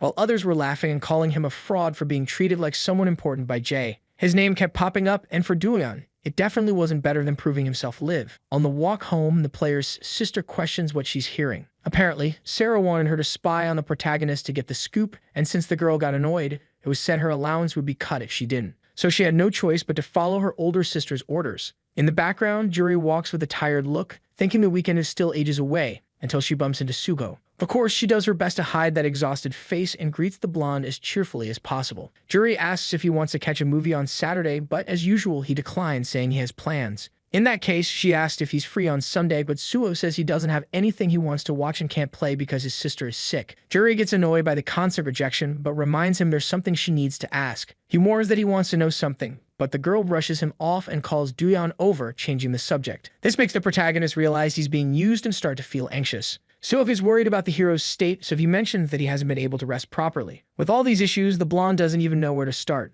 In classroom 6 of the first year, some students are venting about a troll in the match they played. But what everyone's really talking about is the queen bee of the Cbon blog probably being at this school. A girl asks who it is, then the boy spills that it's the one and only Juri, the pretty girl in class, because both her name and the school popped up in the blog's data. The question was why she was being targeted again, but apparently it was for having seduced someone to boost her ranking. The message left for Queen Bee, or Flower Juri, which was her nickname, spilled the tea on her first quick match with this dude. They hopped into the voice chat and started gaming together, and as time flew by, they got super close. He was in master rank, while Juri was chilling in silver, always saying how much she wanted to level up. So being all smitten, the guy helped her grind until she hit master 2. Then they planned to meet up to celebrate, but right before that, Juri ghosted him on all social media and vanished. A bit later, the guy tracked her down, but surprised she had a boyfriend, and to keep new victims at bay, her ID got leaked. Naturally, this drama stirred up some serious outrage over Juri's icy behavior towards the guy. Despite her cute face, the whole school pretty much agreed she was not a nice person. So when a student named Jaimena walked into the classroom, they quickly pulled her over. They spilled the whole story, leaving her shook, especially when she realized Queen Bee was the Juri Yoon she knew. Since Jaimena went to elementary school with her, they asked her about Juri's vibe. Still kinda hesitant, she apologized, saying it's not cool to talk trash about people who aren't around. With Suo always lurking nearby, the students thought he might be the next target. And even though Jaimena insisted Juri wouldn't do something shady, everyone was already convinced. Anyway, when she turned away, that sad look on her face totally crumbled. Because without even getting involved, she had already planted some serious doubt in her classmates' minds. Later, Suvo mentioned that Jay said to find Spellboy first since he would be late. So the hero got it, and from his face it was clear he was still feeling the heat from the comments. Anyway, they waited for Spellboy to show up until suddenly a sticker message popped up. Suo said he was heading to the bathroom, leaving the hero solo to greet the new guy. After a few more seconds, a message buzzed on his phone saying he was there. Do-yeon looked around trying to spot Spellboy. He could be either a bearded dude to his right or an Asian guy to his left. Or maybe he was just passing by, so Do-yeon thought he should do something to stand out. But while he was lost in thought, someone asked if he was talking to Aegis or Psychopomp. Turns out this stunning dude in front of him was the player known as Spellboy. The protagonist almost fainted from the shock of reality before he could even respond, and hearing them call each other those weird names made some people walk by and laugh. They weren't wrong since it was a gaming identity, but shifting gears, Dueon really didn't expect someone so chill to have such a deep voice. Honestly, he didn't expect Spellboy to be this good-looking. Later, while some food was being whipped up, they mentioned the player was 21 and in college. Dueon couldn't stop thinking about how cool he was from his looks to his voice, but then Suho straight up asked why he was way friendlier in the game than in real life, which made Spellboy freeze up. He tried to apologize, saying it was his first time meeting online friends, and started acting like he did in the game, but it felt super awkward. Honestly, the guy admitted that, not having many friends, he didn't know how to handle this kind of vibe. Because in reality, he had this chill personality, but in the game, he was a total chatterbox with tons of friends and zero fear. Anyway, they asked if he still wanted to join the team. And the guy said yes, after all, he wanted to do his best to repay them and Swibot, who pulled him out of a lonely time. But first, he warned that he needed to get close to Dueon to see if he was really a hacker or not. In the game, a one-on-one match with 10 rounds was about to kick off. And even though the protagonist was a bit shy, Spellboy wasn't much different. Despite the guy's hands shaking in the game, he played his role as a provocative chatterbox. Then Suho got hyped to see what would go down and declared the start of the match. Right from the jump, Spellboy loaded his weapon and dashed to see if his buddy was really good. But just as he was about to keep trash-talking, he got shot right in the head, cutting off all that smack, making him drop to his knees. Then Spellboy, who had already played with legends in ranked matches, faced a whole new level of insane skill. After the match wraps up, the vibe gets super tense, and the main dude is totally freaking out. Out of nowhere, Spellboy pops up, accusing him and demanding he switch computers. Suho tries to chill everyone out, but then another guy jumps in saying they didn't even have time to set up any hacks. This dude tells Spellboy to recognize talent when he sees it, and of course the boys are all kinds of confused by this guy. Suho steps in explaining it's K9, but that just makes things even weirder. Anyway, K9 notices Spellboy acting different, so the blonde spittles about his shyness. Now, chatting with Dueon, the ranker is hyped about the skills he just witnessed. While the hero is still trying to process everything, he introduces himself by his real name, which makes K9 want a one-on-one match too. Spellboy is itching to bounce from the chair, but what really throws Dueon off is seeing the team's tank, for some reason, in tears. K9 instantly gets worried about being judged for making a teammate cry. But Spellboy's words hit hard, revealing he feels bad for not knowing why Dueon hides his skills from everyone. At first, the main dude is lost and the others are just as confused. Suho jumps in, saying he's kinda like Spellboy, all introverted and stuff. A month ago, he couldn't even share his thoughts, but he's made some serious progress. Spellboy suggests recording a hand cam without showing his face to tackle this issue. But K9 laughs it off, saying those who call the main dude a hacker won't buy that. Still, that bad vibe lingers in Spellboy, especially knowing how many people are trashing Swibot. But apparently, Dueon had no clue about all that. Being the one who blew up the hacker rumors, the streamer was getting roasted. Suho, meanwhile, calls the main dude the biggest victim, but Spellboy clarifies that everyone's getting flamed. And when Dueon tries to confirm while K9 looks down, Suho says it's not as bad as it seems. Anyway, about the team they're forming, Spellboy asks if it's for competition or not, because competitions are where they'll be facing a ton of people, so he's not joining unless Dueon publicly takes back what he said first. Later that night, the main dude starts stressing about having to show up in the competition. Thinking about his friends getting judged makes him sad and super reflective, but that thought gets interrupted when a loud, angry bark nearly makes him faint. The angry barker? Just a tiny dog, and guess what? Its owner is Juri, who's out for a stroll. Even though Rose is only 9, she's still a little menace. Anyway, she asks why Dueon isn't with Suho and if something's bothering him, especially since he usually seems way more hyped in the mopey look he's got now. Dueon spittles it, saying people are suffering because of him, but he's still scared of being judged. Even so, Juri points out that if he leaves things as they are, they'll just get worse. Which, funny enough, is exactly what the streamer said earlier. To cheer him up, she shows him the hate she's getting in the class group. But since the main dude wasn't even invited, she had to add him in first. Anyway, she quickly asks if Dueon thinks all the trash talk about him is true. But even if they both agree it's not, she knows no one will believe it. Juri mentions she's always been the center of gossip, but has never done anything wrong. One day, it all kicked off when some girl dumped her boyfriend because he liked Juri more, but that wasn't her fault. This time, she explains that the gossip is about Suko being the target, and the funniest part, the blonde has never even played a ranked match with her. Normally, Juri just ignores this stuff, but Suho is someone who really loves the game and dreams of going pro. So to protect his future, Juri says she'll make a statement, and she tells the main dude to wait and see before deciding what to do. This leaves him even more reflective until the plot shifts to a screen starting a live broadcast. When Swibot goes live, a computer installing the operating system pops up, so at first the viewers are curious. Then they switch topics, asking if there's going to be a giveaway in today's stream. With everything going down, the chat thinks Swibot owes them an explanation, and some start to roast him, saying the hacker streamer is about to pop up. The nervous crowd is throwing shade, as expected, until the Windows install wraps up live, and Swibot can finally flash a grin at his viewers. First thing he does with the OS back in action is download the game CZ Bond. Then some folks start thinking he copped a new rig and is doing an unboxing. Anyway, the streamer breaks the awkward silence and starts to spill the tea. Since the tournament, everyone's been buzzing about a certain player possibly using hacks in front of the whole squad. A bunch of them wanted an official statement, but he's been keeping it on the down low to guard his privacy. But these rumors have stirred up drama not just among players, but also the whole community. So the accused player asked for this chance to clear the air on all the accusations. As they saw, the stream showed the OS install from scratch. They verified that no shady programs were installed besides the game. So Swibot claims this is the perfect moment to squash those nasty rumors.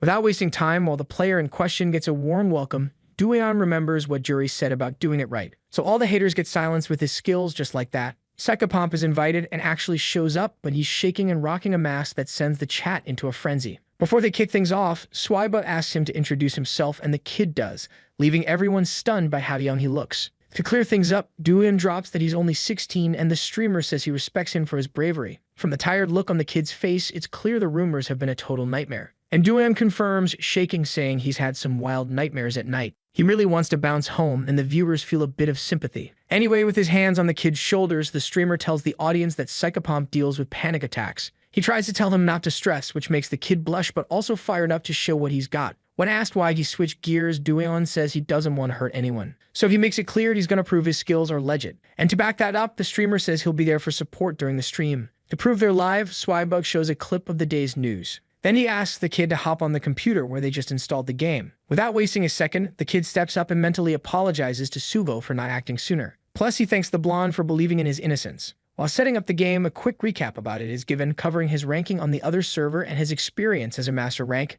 and the fact that he's already at Grandmaster level. Then Swibot quickly mentions a ranked match is about to kick off. To their surprise, when he pulls a match, they see 3 legendary players on the enemy team. But the kid says he's all good, and this chill vibe has the viewers curious. When he jumps into the game, he asks to be a sniper, and no one complains, especially since he's lucky to land on a team of fans. Then with his weapon ready, he gears up, and the enemy Abyss says he's hyped to see this live. Another opponent steps up for the class because they want to test him, and Abyss reminds them to check the replay. Because if he really is a hacker, this will be his downfall. When the match kicks off, everyone focuses on the kid, who's in an open field on the other side. Abyss claims to be the tank and says he'll go first because he can take 2 hits. But the kid jumps over a building and gets a sweet vantage point. As a sniper, he locks onto his target and, in less than a millisecond, adjusts the mouse for a perfect shot. Even though he gets hit, the enemy still has no clue where it came from, and in the meantime, he reloads, leaving room for another shot, which makes both Sugo and Swibot beam with pride. Unlike Sander, who's watching the stream with a disgusted look on his face. After that shot, the vibe of the viewers flips from night to day. Abyss can't believe he got taken out without any hacks. As he's about to respawn, he decides to check the replay camera, but this just leaves him even more shook, because it's obvious it was all about aim, as the protagonist smacked his head and every other body part. He basically hit in a circle, which totally earned him the title of psychopath. Aim assists usually have a pattern to hit the chest or head, so it's safe to say Dueon did it on purpose to flex a bit. While that dude's thinking, another enemy gets wrecked by the hero, and a girl named Hover is totally impressed. Suvo and Swibot are feeling that pride, but more like fans watching their idol. Even from their homes, that vibe spreads, creating a whole collective hype. At first, Dueon seemed like a total fraud when he showed up, but now he's way cooler. All the hate comments got swapped out for compliments from basic to super fancy. Anyway, after showing off his skills, Dueon takes off the headset and asks if that's enough, and the whole chat is like, yup. Swibot jumps in to say yes, way more than enough. As you can see, the boy's stats were on par with the pros, and since it was all professionals, he had a slight edge. Even after proving himself, he shot an email to the game's support center, and the admins confirmed they found 0 history of cheating. In the end, Dueon's just a kid who loves the game, so he asks his viewers to chill with the rumors. From his home, Spellboy can't hold back tears seeing how nice the streamer is. Huri feels proud, and there's no one left to throw shade at him. Even Dueon thinks about Swibot's support and feels all warm and fuzzy inside. At night, the two say what's up, and Swibot claims he'll buy Dueon a drink when he's older. Since the boy mentioned using an old monitor, he also got a new one as a gift, which the streamer made sure to give him, especially since it was just collecting dust. Suddenly, a person pops up asking what the protagonist is doing there. This catches both boys' attention, especially since it's a girl they've never seen before. But even though they don't know her, that doesn't stop Swibot from thinking she's super cute. Then, as she introduces herself as the protagonist's sister, the streamer explains everything as nicely as possible, which makes the sister bend down too, since he gave Dueon a gift. The next day, the rumors flip from hate to compliments, and as everyone's saying his name, Yueon's shaking so much it worries his friends. Especially since his face is so red it looks like it's about to blow up. All these people saying his name made him anxious, but maybe in a good way. Anyway, Suvo remembers Juri has some stuff to sort out, but from her scary expression, it seems everything's cool. Later, now that Spellboy's on the team, the group chats about needing 2 more players. For now, they need a support, but Suho isn't ruling out taking that spot himself. As for Dueon, obviously he's the main attacker, so they need a secondary and a solid support. And while Suho crossed Juri off the list for one of the spots, someone popped up happily in the background and called Dueon, saying it was a pleasure to meet him. Especially since, knowing Suho was ages, it made sense to think Dueon was Psychopomp. Of course, the boys act clueless since they can't figure out how this random girl knows. Juri on her part is more worried that she might have a crush on Suho, but back in Dueon's head, he's still shocked that someone knows his identity. And more than that, he's trying to figure out who this person could be. Juri's suspicious look clashes with the proud expression of this still unknown girl. As Juri gets super hyped, Suho has to stop her from doing anything wild. The other girl finds it a bit weird how everyone's acting so strange. Anyway, the protagonist asks who she is, and then the girl asks him to guess. She drops a hint that they've met once in the game before. However, even though nothing comes to mind at first, Suho asks if she could be Binny, and boom, that's the right answer. The boys ask if she's a senior in school, and when she confirms, the girl says it's a pleasure to meet them. A few seconds later, the protagonist finally connects the dots, remembering her character, Binny from Team 2. Suho quickly asks how she knew the boy's identity. Then the girl explains that since she already knew the blondes and Xander kept saying that Dueon was a total legend, it was easy to make the connection. Honestly, Binny says she had known for ages. She had seen the two at the cyber cafe chatting about bringing Spellboy into the squad.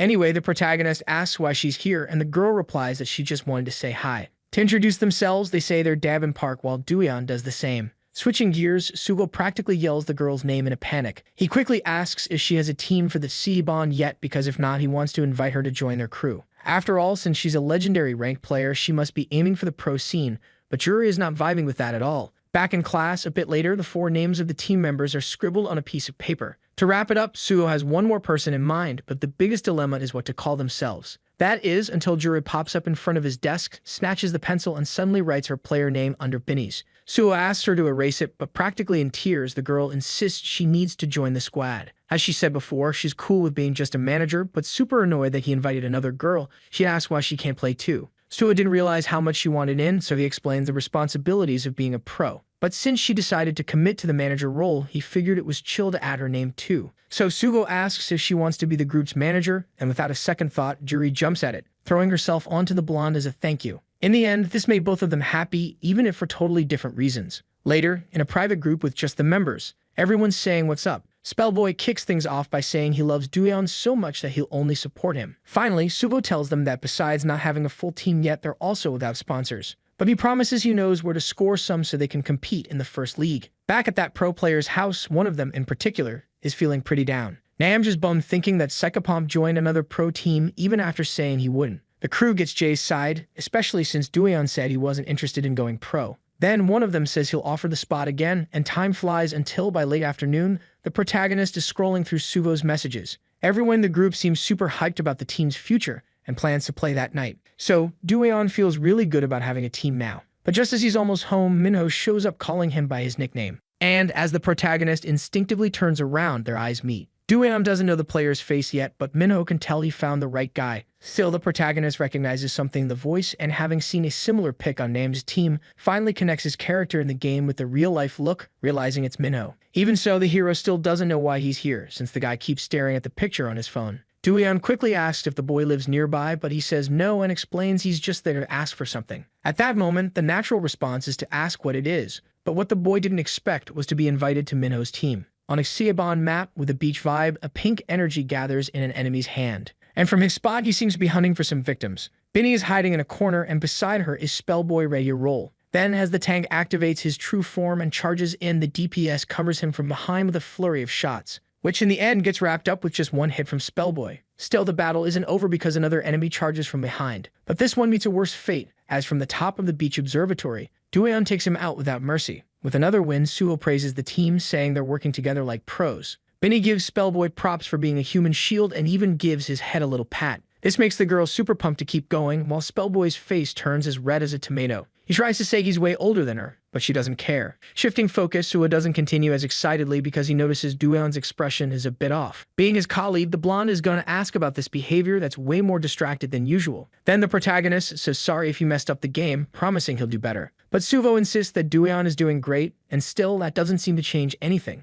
By the way, the blonde remembers Jae mentioning the hero the other day, sounding like he just got dumped. So after thinking it over, the protagonist decides to spill the tea, which of course leaves his friend shook after hearing everything. Honestly, it makes total sense for Duyeon to be #1 on their recruitment list, and he's even more mind-blown when he realizes something else. He shakes the protagonist, saying he could have gone pro. But Duyeon shows zero signs of regret, which totally surprises Suho, because in the end, Duyeon chose to be on their team, and that fired him up to do his best. Even though, deep down, the protagonist still felt kinda bad for turning down Namj and Minho. Flashback to that meeting when he was offered a chance to join the team, Duyeon was super confused. First, Jae hit him up with a proposal, and now Minho was trying to recruit him too. But he made it clear he wasn't joining, which totally caught the pro off guard. When Duyeon didn't get a response, he tried to grab Minho's attention, but the dude was lost in thought since he got rejected on the spot. In the player's mind, the protagonist turned down Namj because it was too sudden, and he didn't know much about the scene. But since he joined another team, he probably knew what being pro meant. Still, having tossed that chance away, Minho thought he needed to sweeten the deal with cash. When asked, the protagonist said he only knew a little about their team. Among the things he knows is that one of the members is Yuji, who's a total beast at agility. He knows Yujin Cha is a new player but adapts like a champ, keeping the team steady. And of course he knows Namj, who usually plays support and is a legend in various positions. Plus he's got the 411 on Minho's own counter and tank skills. That said, the guy warned that he's ranked first on the Korean server, something the protagonist apparently didn't know until that moment. He said this to flex how strong they were to back up the proposal. Plus they had their own dorm for the members and the payment would be discussed. But even with all these perks, the protagonist's face showed a new vibe for Minho. Back to Duyeon's refusal, the guy asked if the boy's current team was really just a bunch of friends. And when he confirmed, Minho chuckled at this whole let's play for fun vibe. Even though he knew how hype it could be to set big goals with friends, he said they'd never go pro. At that moment, sure that Duyeon didn't want to go pro, Minho decided to drop it. But if his real goal was to snag first place, he made it clear that Duyeon would regret this moment. With those harsh words, he turned and bounced, leaving the protagonist feeling a chill. Moments later, while waiting for the elevator, Sarah found herself daydreaming about dinner. Plus, she wanted to know where Minho was because she wanted to reschedule the stream and he had ghosted. Just when she thought about him, the guy popped up in front of her, apologizing and giving her a mini heart attack. Minho quickly spilled where he had been, which made her even more surprised. She was worried about pushing her sister to chase after the protagonist, so she asked if he managed to find him just with that doodle. But more importantly, she asked how it went because she honestly wanted him on the team. Sarah was super hyped about this, but Minho said they should look for someone else. And to explain why, he assured her that even if he accepted, it would mess up the team since he wasn't ready yet. The next morning, Suha looked deep in thought, and while the protagonist focused on his hot coffee, Benny seemed the same. Breaking the silence, she said she'd been pondering for a while, and immediately asked why there were only 4 of them when they needed 5 for the team. Duyeon, for his part, was also deep in thought, so the blonde warned that he wanted to chat about this, especially since they had some candidates in mind and he had an idea of who to choose. Heading to the building of the pro players, Namj asked if he heard right. So Sarah was all about making an announcement to find the last player for the squad, and Jae started freaking out, asking Minho what was up since he was acting all chill. He wanted to know why Minho didn't just recruit Duyeon since they'd already met. He was super curious about what went down, but of course the main dude was all nope again. Anyway, Minho kept pushing the idea that it's better to just forget about him, because they could totally build a way better team if they snagged a 5th player. Sugo was vibing with that thought, and he started talking about the support he recommends. To give some context, the blonde said Benny probably played a few matches with him, because he's none other than the legendary support Yummy. Of course, she remembered him because of the nickname and even hiked up his name. Benny thought it'd be a solid pickup, since the guy doesn't rage in games, so he was down. As for the main dude's thoughts, he thought it'd be cool to play with him and was curious about how Yummy would roll. So putting the details on hold, Sugo first warned that Yummy lives in another city. At a school with the motto of creativity, commitment, and ethics, students were cruising through the hallways. Everyone was buzzing about Phycopom, or Reaper as he's known, being a total god at PC Bond. Then Sander, in particular, got super annoyed and started kicking everything in sight. He made sure to say that Duyeon isn't that great. And calling his classmates clueless, he threatened them that next time he'd wipe the floor with them. Then he stormed off without explaining why he was so mad. Still in the hallway, Sander couldn't stop thinking about how wrong these students were. He was fuming about this because even after losing to him, people kept hyping him up. Anyway, his rage didn't last long because suddenly he noticed some important messages on his phone. And when he got a call, he had to pick up right away, even though he already said he hates being contacted. Cien Min, aka Seed, claimed to have news, but Xander shot back that he'd already seen it. The truth is, he was also thinking about it. Because after waiting forever, his big chance popped up with the recruitment announcement from Nam's team. Sometime later in the game, Spellboy asked if it was true they were bringing Yumi onto the team. When Suho said yes, the boy mentioned he played a few times with him. Then the blonde thought it'd be smart to jump into a game right away to test things out, so they started by putting that strong candidate in the match. Back at school, Sarah figured out from her sister's info why Jay was so ticked off at Minho. While the girl kept chatting, her sister insisted she wouldn't keep spying. Anyway, she just hung up on Sarah while a girl rushed past. And maybe not paying attention, she bumped into the girl, sending her tumbling backward. Mina, who was the one who did this, stood right in front of her. But when Sarah's sister was about to complain, the blonde flopped on the ground and started whining too, which was kinda hard to follow. Meanwhile, Yumi was about to have her first test match and Duyeon still looked shocked. By the way, the player's expression suddenly shifted. The main dude felt a chill run down his spine. Because contrary to what was said, she didn't seem nice at all. Taking charge among her teammates, Binny said, "Nice to see you again." And since Yumi didn't respond right away, Duyeon started finding her more and more creepy. Until out of nowhere, the girl greeted everyone with a sweet smile, totally flipping Duyeon's expectations. First, she thanked them for the invite and mentioned that even though she's a legend, she's had her ups and downs. Still, Suho recognized her as a key player, so Yumi said the same about Aegis. Anyway, the two kept chatting in a super friendly way, which made Duyeon change his mind more and more, because all this vibe reminded him of the good times with Namj. Back to the convo, they agreed to play a match. But when she caught the main dude's gaze, she smiled in a way that was kinda intimidating. When the round kicked off, the item Frozen Fog was used. This is a calming effect that freezes an entire area, perfect for support Yumi. Still, the look she had while doing this left Spellboy shaking in fear behind Binny.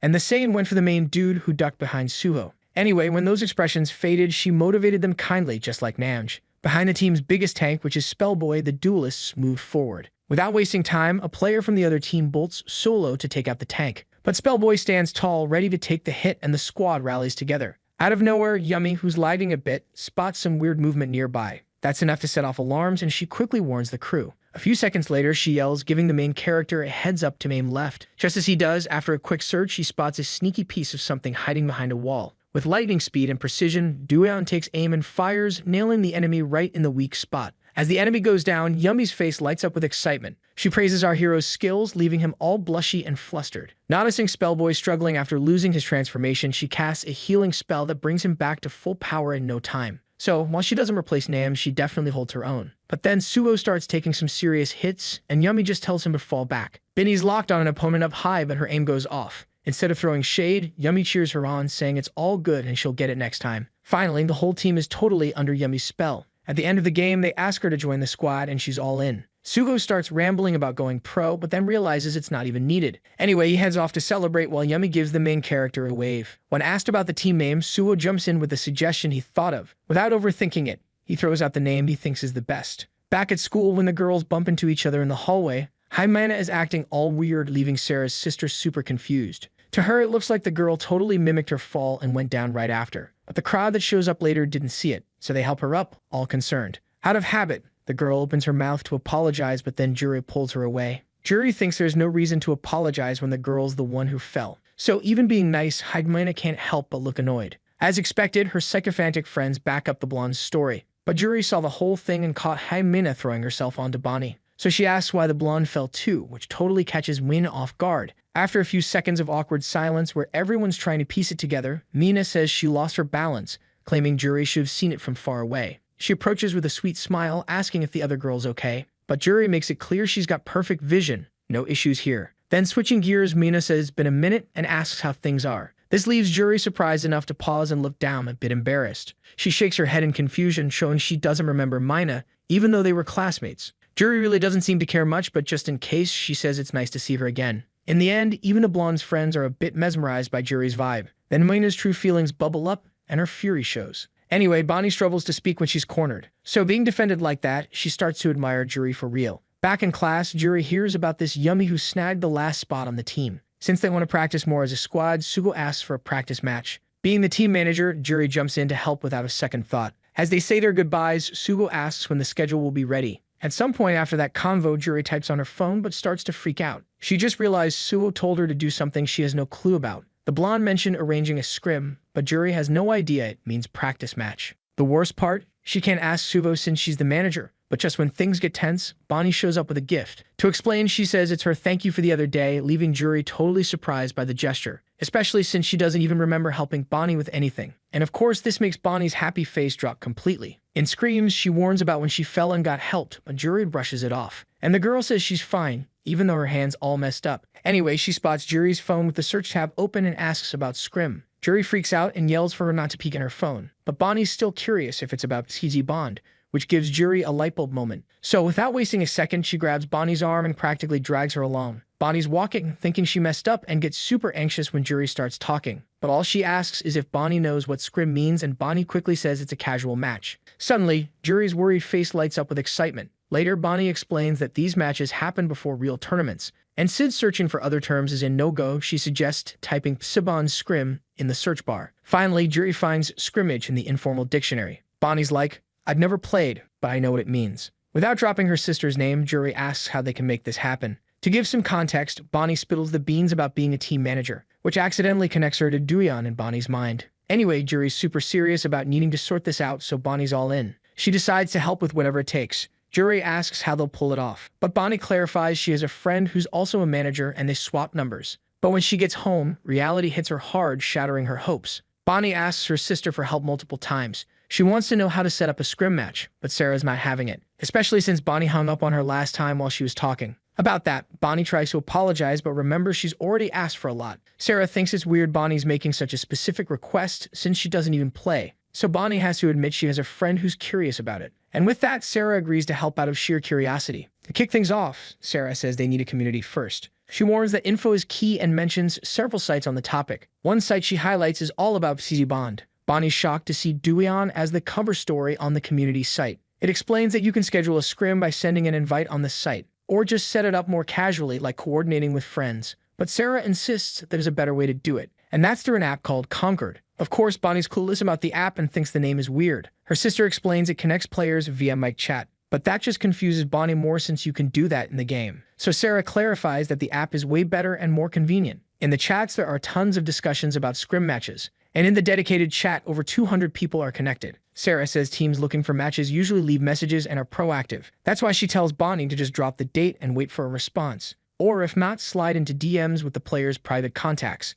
With that sorted, Sarah says she'll invite Bonnie to the group. But not really paying attention, Bonnie says it's not for her, realizing too late. From Sarah's face, it's clear she might figured out it's about Duyan, which is true because Bonnie knows it's about Aegis' team, now her rival. And Sarah's the one who benefits getting a chance to see them play. But still unsure and shaking to keep the secret, Bonnie just asks to join the group. The next day, Juri's on cloud 9 since the problem's all sorted. She thanks Bonnie, who says she's down to help more in the future. Juri asks to be taught, but acting like a double agent, Bonnie says a friend did it for her. In the end, after thinking it over, Juri offers Bonnie a manager position too. To keep things clear, Bonnie will handle scheduling while Juri takes care of the rest. After all, it's way easier to ask for help when both are managers. Juri's all about this because she wants to learn from her friend. And to really sell it, she makes her face look as cute as possible, pressing Bonnie against the wall as those big baby eyes shine brighter and brighter, reaching a point where the girl can only say yes with a grin on her face. Later, in an open field at school, the girls run into the boys from the team. Juri jumps in to introduce the new team manager, hired by her since she's got mad resources. Which, yeah, is true, but Bonnie's still shaking with anxiety as she introduces herself. Suo's a bit lost, thinking no one knows who the main character is, so he asks for his opinion. By saying yes right away, the blonde also gets on board and introduces himself to Bonnie, who's totally zoned out. Giving the 411 on the team, the blonde warns they're gonna go pro ASAP. He mentions he's one of the tanks, introduces Duyan as the damage dealer, and presents Juri as the team manager. All this is to get into the official competition scene as a pro team. For a sec, Bonnie's starstruck until she realizes the weight of that goal, making her introduce herself as the manager who'll handle the scrim matches. Seconds after introducing herself, the girl tells the protagonist something he apparently didn't know. But honestly, what's really on his mind is how his sister would freak if she found out he's a manager on Duyan's team. Suvo, meanwhile, asks for Bonnie's ID to get to know each other better in the game later, but she's got nothing. Anyway, at some point later, a chip recharge gets done, but out of the three behind this, only Juri seems hyped. Juri asks how the protagonist feels with two cuties walking beside him. Suvo couldn't come while Bonnie's seriously pondering who the second cutie is. Still, they gotta help the new manager set up an account,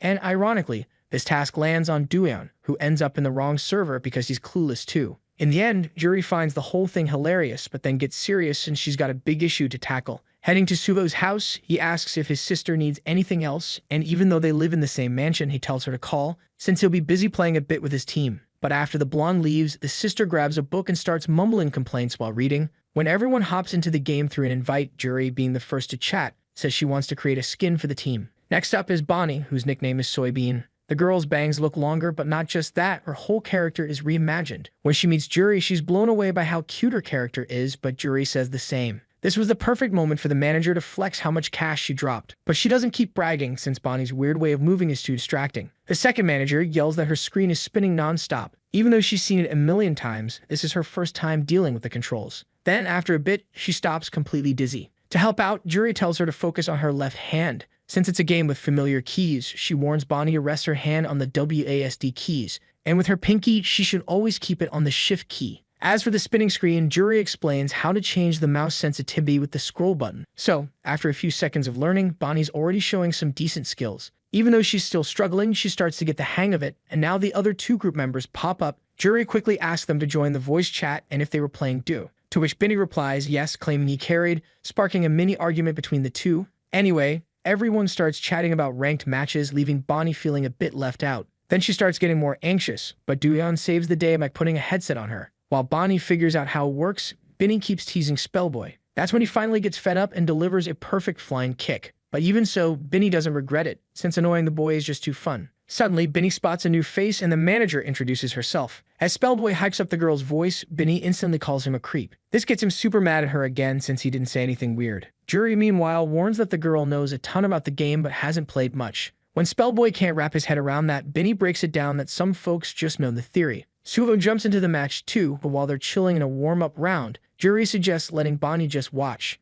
Yumi isn't there yet, but they're already scouting for the match, and Bonnie thinks it's awesome to hear everyone through the headset. For the game mode, the main character suggests a 3-on-3, but Bonnie keeps daydreaming about playing with a buddy at home and another one who's far away, and she's totally vibing with all of this. At the end of the day, Bonnie spittles all her feels, even though she just watched. Finally, she remembers she needs to find a friend nearby and waves goodbye with a big smile. So the girl tracks her down and Juri calls Doyeon to head home together, but on the way, something pops into the protagonist's mind that grabs his friend's attention. Even though he was the one who called her, he still couldn't get the words out. So, unable to handle the suspense, Juri tells him to just say it already. But just from the boy's face, a girl figures out what's up. She asks if Doyeon saw her monitor, and since he doesn't answer, it's obvious he did. As expected, there was a lot of disrespect there, probably thanks to that suitor, since they now knew his nickname. Even without knowing them, juniors and seniors from school were throwing shade like she's cute for a, and Doyeon could feel the weight of those words for her. But Juri insists he shouldn't sweat it after all they're friends. She really tells him not to be so down, especially since she's juggling a ton of stuff as a manager. First, she's got to sort out the uniform, plus the marketing and motivation for the team. She's even seen managers making lemonade for their players, so getting distracted isn't an option. Meanwhile, Bonnie's friend asks if she got closer to Juri after falling. Then Bonnie says that, even though she's tough to approach, she's super cute. About their night, the girl spills all the gaming fun they had at the cyber cafe. That was her first time playing, and it was a blast.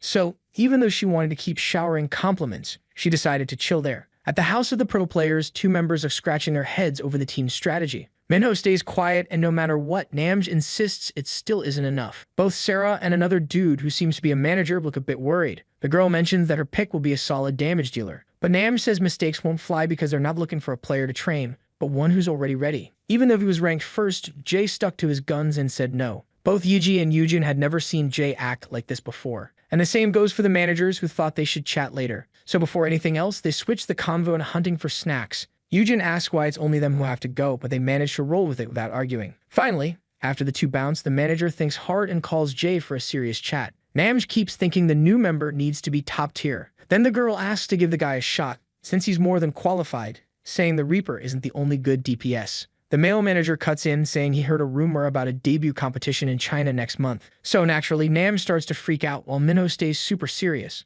Bonnie's sister warns that the news will probably drop the next day. But even though it's a big event, they can't join since it's only for Chinese teams. Still, the manager mentions that, in Korea, they've been contacted by people from all over the globe. So the girl asks if Jay knows what that means, and with a grin, he gets that something national is on the way. Exactly for that reason, they need to recruit a new player, and Namj realizes there's no time to stick strictly to his ideals. Therefore, he's cool with the manager doing whatever it takes, and Minho just keeps quiet about it. Later that day at school, Suvo rolls up to Yumi with a grin that could light up a room, totally throwing her off. Especially since he barged into her classroom and was snagging all the attention from her classmates. So naturally, she gives him a solid stomp right in the shin. Once they're alone, she asks what the blonde wants, but Suo just says he's down to chat. He's curious about her thoughts as a legendary level player, so Demi straight up says she's not there to complain. She's a solid healer and can't throw shade at Duan. Plus, Binny gives a shout out to Spellboy saying his movement lines are clutch for rotations, but she doesn't ignore his habit of ghosting the team sometimes. Honestly, the only one Binny's worried about is the blonde himself. He was supposed to be a damage dealer after all. Binny calls him out for having more deaths than kills, but instead of sticking to support, she suggests he dive into the tank class. Surprisingly, the blonde takes this with a smile. Yummy's left confused since you'd expect him to whine about the critique, so she returns the honesty with a gentle pat and some words of encouragement. Switching gears, they both agree that Suvo's got a lot to learn, even being just a year younger. And about the managers, Yummy thinks they're doing a solid job. Even though she wasn't a fan of Jury at first, she came to see her worth, and Bonnie's the same. By some twist of fate, they're all in the same year, but Suo admits he still doesn't know Bonnie that well. Anyway, Binny says she's got a question about the protagonist's secret identity. She wants to know how Bonnie reacted when she found out. In her head, she bets Bonnie fainted, realizing her classmate is famous. After sharing her thoughts, she asks again, but the blonde seems to zone out. Binny presses the question, and Suo starts to sweat a bit until he finally spills the tea she's waiting for. After that chat, he's thinking Solo first convinced Bonnie doesn't care about the game. But then he remembers Binny praised her for her tactical eye. So there's definitely something off if someone uninterested knows that much. Breathless, a desperate player screams into the void. But he doesn't stop running for a second, because with all the healers gone, he needs to regroup with his team. At least that was the plan until he spots someone lurking, and it's Xander. The dude can sense something's off, but Xander pops up behind him way too fast. And as a healer, all he can do is scream before getting taken out in one hit. A second later, one of the fallen player's teammates shows up to face off with Xander, so the player yells for his buddy to take him out. But even though he's determined, the assassin just does what he does best, leaving the two enemy players to duke it out after getting wrecked by just one guy. Snagging 2 easy kills makes Xander's day, and since he took out the main healer, this round is his. But only in his head, because suddenly a message pops up saying 4 allies have been eliminated. Xander can't believe it, since he just took down 2 enemies solo. But it's true, because without communication and skill, having the numbers doesn't mean squat. So logging off, Xander's stress level skyrockets and he's about to lose it. But when he hears some noise, he has to mute his mic ASAP. His mom popped in to say dinner's ready. So once she leaves, he turns his mic back on and curses out each of his teammates, which of course makes them turn against him. One of the allies asks if that's how Xander talks to his mom with that mouth, and tells him to show some respect, but Xander doubles down on his rants. And especially for the ally who wasted the ultimate, he tells him to never team up again. Xander claims his teammates are a bunch of subhumans with 0 brain cells. So feeling hurt, they tell him to hit the road and roast him for getting humiliated by Duan at the Swag Cup. But Xander just fires back, telling each of them to shut it. In the end, the allies even thought about dropping the convo, which just made Neophilis even more annoyed. However, one in particular just peeped that behavior without saying a word. Then, when they naturally lost, Xander tossed his mouse up in frustration. And to make matters worse, the buttons on the mouse popped out like a beetle's nose.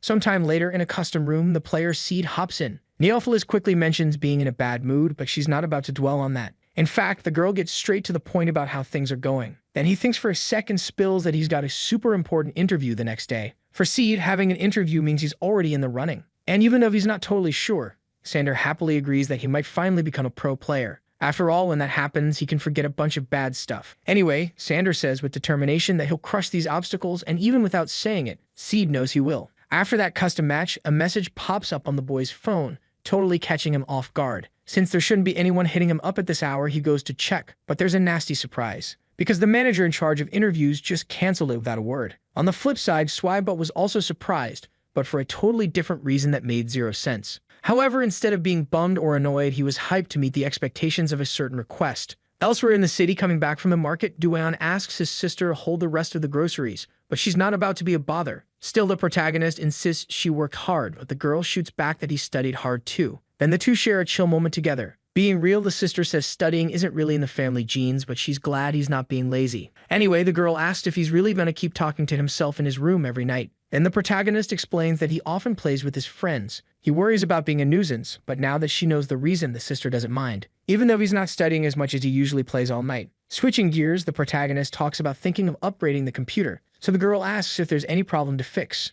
and he admits, a bit shy, that there isn't. But since Duan doesn't usually ask her for stuff, the girl just asks how much it will cost, which obviously makes him super happy. Previously, Suvo had helped with his old case plus 8 gigs of RAM and a borrowed graphics card, so the protagonist asked for 500 for the rest of the computer parts. Clearly, the sister was not ready for that number, especially since Duan must be cheap since he borrowed most of it. Right away, the girl starts thinking about the bills, so Duan pulls back the request. However, since that wasn't what she meant, the sister assured him she helped when she got paid and gave him some cash to grab food with his friends. Switching topics, the sister talks about the hero's other friend, because he keeps helping giving away old stuff like the other day when he brought a monitor. Anyway, she remembers it all started because of a smart elect dude. And Duan hits the nail on the head when he thinks she might be talking about Sander, which makes him a bit down. At the same time, in the city in front of a huge corporate building, there was the very person they were talking about with a determined look. Going back in time, C complained a ton when she found out about the interview getting cancelled, and it was her suggestion that made him visit the agency in person. Responding to that message, he shared his thoughts, and at least they agreed he could come by. So now the boy knocks on the door, waiting for a response that soon comes.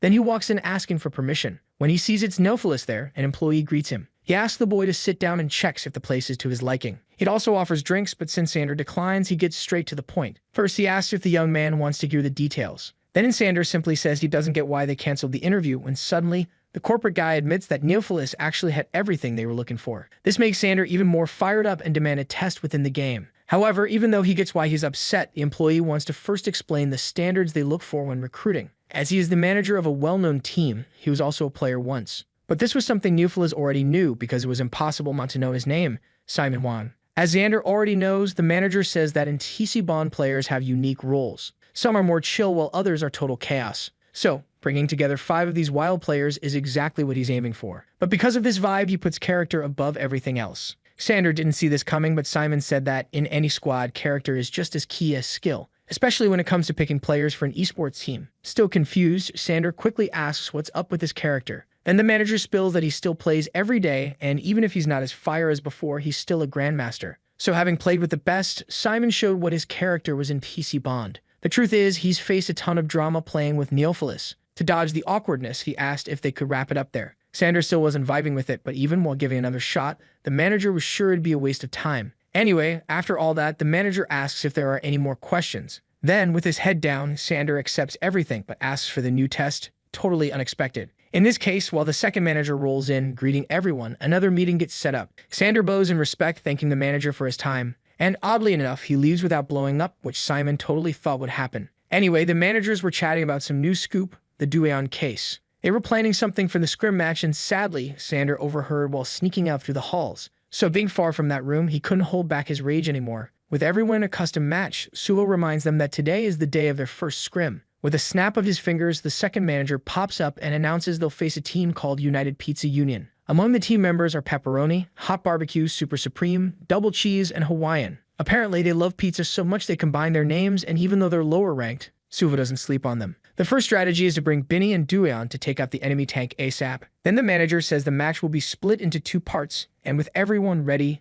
the match between United Pizza Union and Desperado, the new name of the team, kicks off. The protagonist team makes their move to position themselves on the field, and Dueon stops at a solid distance to focus up. He spots 5 players right in front, charging toward the objective. Just what the blonde had mentioned, then Spellboy realizes it's his time to shine and transforms against a barrier that throws him off. The enemy's strategy was to set up 2 shields, one in front of the other, and since the protagonist had pushed up, he couldn't give the support he needed. Spellboy, who was also taking heavy hits, needed some healing. And with the enemy team set up, there was no room to compete with melee damage. Having 2 shields and strong firepower, the crystal was snatched by the opponents. Suho, seeing this, tells his teammates to regroup. First, he says he'll cover Binny and asks her to break the shield. Then the girl summons her heavy artillery machine gun and pulls the trigger without mercy to wreck everything in front of her. Pepperoni starts to feel the heat, but it's already too late because his shield's been shattered. In this situation, the enemy yells for the other barrier to come, but both are broken, leaving them totally exposed. With their playstyle, they couldn't fight without shields backing them up. And now that an opportunity opens up, Yumi activates his global pandemic ability and hits the enemy team's DPS right away. This ability for 10 seconds drains 5 HP points every 2 seconds.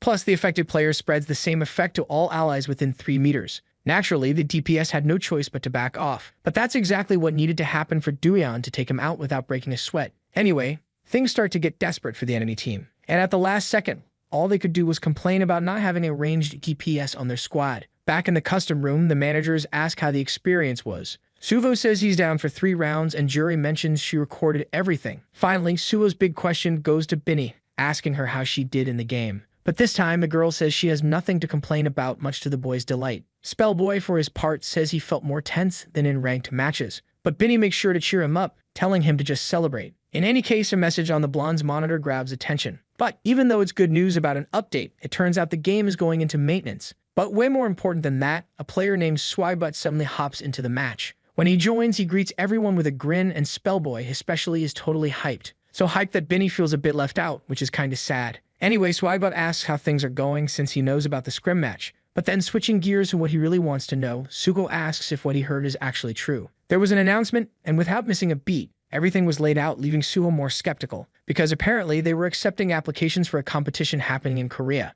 And as if that wasn't enough, judging by the team's excited faces, Swibot proudly reveals he'll be the main commentator at the event. Being buddies with Swibot, both Suho and Duyan are stoked. Spellboy, of course, is also pumped, but on a whole other level. Anyway, Swibot says he loves the vibe of the game and is even more into the part where he interviews the players. But knowing he still needs to level up his game knowledge, he asks Suho and Duyan for a little help. Later, Swibot tells the boys to go for it. So, while chilling in a restaurant, Sugo starts digging into his plate. He also asks if he can drink, but obviously, Swibot wouldn't let a minor do that. Anyway, while munching, Suho notices something's off with Duyan. He wanted to eat, but he's overwhelmed by all the options. This is his first time dining in such a fancy place and trying these gourmet dishes. But besides that, it's also his first time with something else he's not ready to spill yet. Flashback to when Swibot randomly said he wanted to have dinner with the two boys. Since he'll be narrating the competition, it makes sense he should know more about the game and the players. That's why he suggested interviewing the two over dinner, which the blonde was totally down for. But being a bit different, Duyan hesitated, saying he might not be able to help. However, both his friends shouted that he had no idea how much he mattered in the game. So if his friends believed he could help, he was in. Besides the two, the streamer wanted to interview someone else.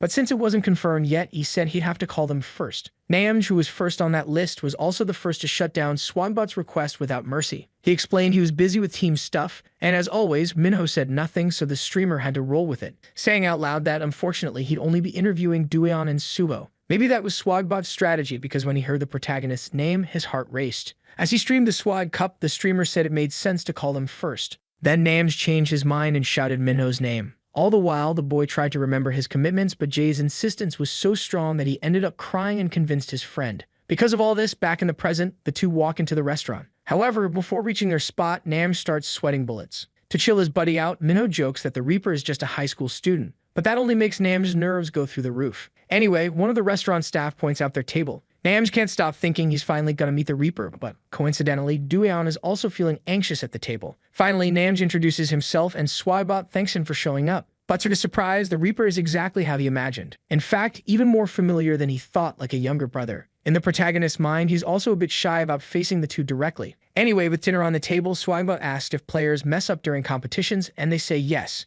2 years ago in winter, in a one-on-one situation, Namj was behind an enemy ready to take him out. Being the most logical move, he pressed the keys to pull out the shotgun. But accidentally, he hit the wrong button and equipped a sniper instead. And since the zoom was automatically on, it was impossible to keep up so closely. Swibot is shocked because they won the match, but the explanation is pretty simple. By pure luck, at the last second, Jay dodged the attacks and finished off the enemy with a close-range knife. In this way, he managed to dodge that epic fail. From Suho's view, watching from the sidelines, it all seemed planned out, and Swibot was totally on board since he was a big-time DPS. But still, he was curious why he ended up as support, so Namj said he was all about innovation. He also tossed out the idea that it might be age, which made Swibot feel kinda old, and that's rough. Anyway, they chatted about the hottest topics in Cbon until the questions ran dry. That's when he thanked everyone, and Duyan felt bad for not stepping up more. But before bouncing, Namj reached out to the kid, saying he already knew about his choice to join another squad. Then the main dude returned the gesture, feeling super hyped to meet Jay now, until he felt his hands getting crushed because apparently he wasn't the most hyped one there. Namj had to admit he wanted him on the team, but Suho reminded him that Duyan was already taken. Still, Jay couldn't wrap his head around it, and he left with a heads up that they should stay sharp because they were scouting a beast player for the tournament. But with them around, Suho shot back that it definitely wouldn't be a walk in the park. Meanwhile, in the admin building of Namj's squad, manager Sarah C was introducing herself. She was finally welcoming the new member to the crew. On his stream, Swibot dropped the news that tournament signups were closed. He asked if everyone had signed up, but apparently, a lot of folks missed the boat. Still, they knew the competition wasn't putting any crazy rules in place. All amateur players are welcome, and the tournament doesn't mess with discrimination or hate. Whether you've got a sponsor or experience doesn't matter, everyone starts in the qualifiers. Sure, some might whine about this rule, but the streamer got word that the prize is way bigger than expected. The competition will go down in cybercafes across Korea. So, while gunning for the top, Swibot warned he'd be traveling all over wishing everyone good luck. Later, Suho asked if Yumi was sure since he'd have to travel from Busan and ditch school. but the team member assured him everything was cool, which still didn't chill Suho's worries, being a straight-A student and all. Yumi said he wasn't joking about joining the team and mentioned he had a cousin in Seoul. Still, Suho offered to help if needed. It'd be sweet to have a sponsor since they were dealing with so many issues, but the blonde couldn't ask Swibot.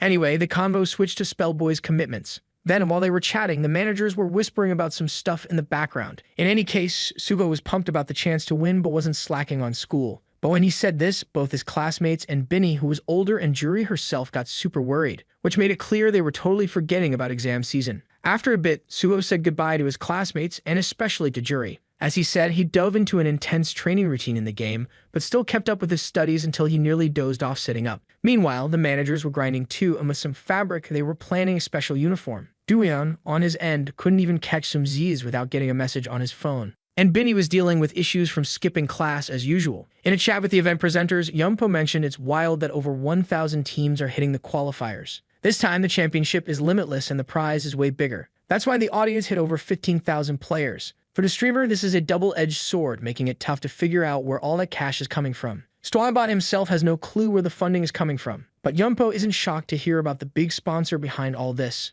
After all, he said he was all in for esports in Korea. In the end, this is way bigger than he thought, but anyway, Swibot doesn't have time to waste because he needs to kick off the event. Meanwhile, the new team of pro players is coming together. Suvo declares he'll definitely tank and provide support. Binny steps up to be the sniper. Yummy promises he'll do his best to heal his buddies. Spellboy guarantees he'll hold down the front lines with all his might. And finally, Dooyeon shouts to watch their backs because he's going to crush it. With everything locked in, Suho then called his team Death Parado for an epic war cry. But then Binny couldn't help but roast the hero's speech, which made Suvo blush. Suvo, in turn, was all for his hype, especially since playing in cyber cafes is the ultimate pressure cooker. So he's stoked that Dooyeon isn't stressing over the verbal harassment. But honestly, the main dude hadn't even thought about it, and when he finally did, he had to hit the bathroom. Dooyeon's heart is racing faster than a TikTok trend, but even in there, he can't chill. Because guess who shows up? The last person he wanted to see. Xander rolls in, and Dooyeon's anxiety spikes, but out of nowhere, the guy just turns and bails, leaving the protagonist standing there, first shaking, then totally confused about what just went down. Anyway, other peeps stroll by in the bathroom, but all Dooyeon can think about is Xander possibly joining the tournament. Stuck in the same spot, the protagonist wonders what he should do. But since they both look equally wiped, he hopes everything's cool, while he keeps thinking about who the boy is teaming up with. Finally, the presenters hype up the crowd for the Seabon tournament. Swibot introduces himself as the main commentator and Yumpo as the sidekick. They're live from Incheon to stream the qualifiers, but first they're doing interviews with the teams. So Simon gets called over, but he's all, "I'm ready, let's go." The manager drops the news that there will be 2 matches today, but only if they win the first one. Namj isn't worried at all, they're there to win no doubt. Even though Simon agrees, he tells Jay to keep it chill during the interview. But the big question is about the new recruit. Flashback time, the crew was celebrating and Xander knew he gave it his all. So no matter what went down, Simon had to respect the kid's hustle. He heard Xander was the last candidate they could check out. Apparently, he finally caved and let him join the squad. Fast forward to now, the new member strolls over to meet the team. But from what we know about Neophilus, he's definitely not the same dude. Because surprise, the player called up is Jake Yang. After the picks, Sarah asked about the last candidate, thinking the manager was into him. To back it up, she remembers Simon hyping him up a bunch. But the manager brushes it off, saying it was just a few compliments. After all, there were other players who were way more talented and nicer, and Neophilus wasn't even close to the Reaper. So back to the present, Xander's fist slams against the bathroom wall where the protagonist is. Then he thinks, bad time to take a leak. Xander just keeps staring, and Dooyeon feels chills creeping up his spine. And it gets worse when Xander kicks the wall next to him. To top it off, Dooyeon gets yanked by the shoulder and slapped right in the face. He's standing there confused, but Xander shows zero remorse. Instead, he's got this look of disdain, and the protagonist is scared of what's coming next. Triggered by the moment, a memory from the past hits him hard, and it's not a good one from when Xander was roasting him with mean jokes. Dooyeon had been tied up and humiliated, so he begs for mercy, not wanting to relive that nightmare. He's shaking and desperate, probably exactly what Xander wanted to see. So Xander strolls off, calling him a loser and leaving him totally exposed. Later, the Death Parado team gets called for their match against the 50 Cent team. Since he's never heard of them, Suvo gets hyped and asks if everyone's ready. But now the look on the protagonist's face is pure terror, and before he can even process it,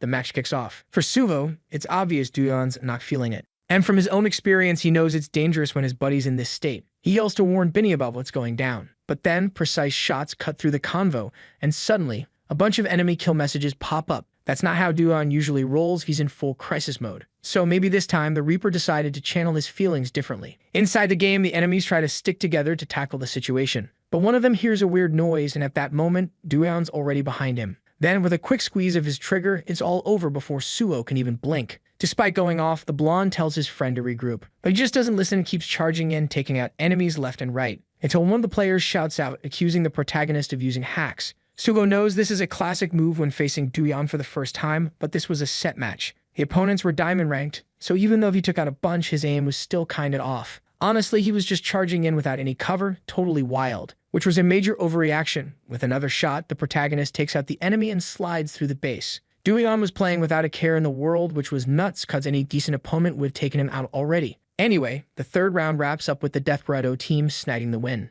Everyone rips off their headsets, but Duyan bolts up, the first one on his feet. Suho puts his hands on his shoulders trying to chat him up, but he jumps back when he sees the hero's totally wiped expression. He still doesn't get it, but an idea pops into his head, and as he scans the crowd, he spots the one who might be behind Duyan's vibe. Suho feels annoyed for not catching Sander's involvement sooner, but since they've got another match later, his priority is checking on his teammate. Still, he knows he has to handle Sander, but Duyan thinks the opposite. In his eyes, the blonde is mad at him for messing up the game. So his response is that he can't afford to lose again. When a 1-hour break hits for all teams to grab some food, Sander sees someone heading his way, and that someone is Suho, who greets him with a fake smile. Sander just stares blankly, so the blonde repeats his greeting, throwing in a curse. Then Neophilus finally tunes in to settle the score. Anyway, Suho playfully brings up Sander's recent flops, which gets under his skin. But claiming he doesn't care about Suho's life, he leaves a final warning not to mess with Duyan again. Sander, on the other hand, gets hyped to settle things one-on-one. But Suho says he believes in the natural law called karma. That's why he mentions that he knows it might take a while, but advises him not to push it too hard. Then with a casual slap on the blonde's hand, Sander just strolls off. And in the end, Suho is curious about which team he's up against.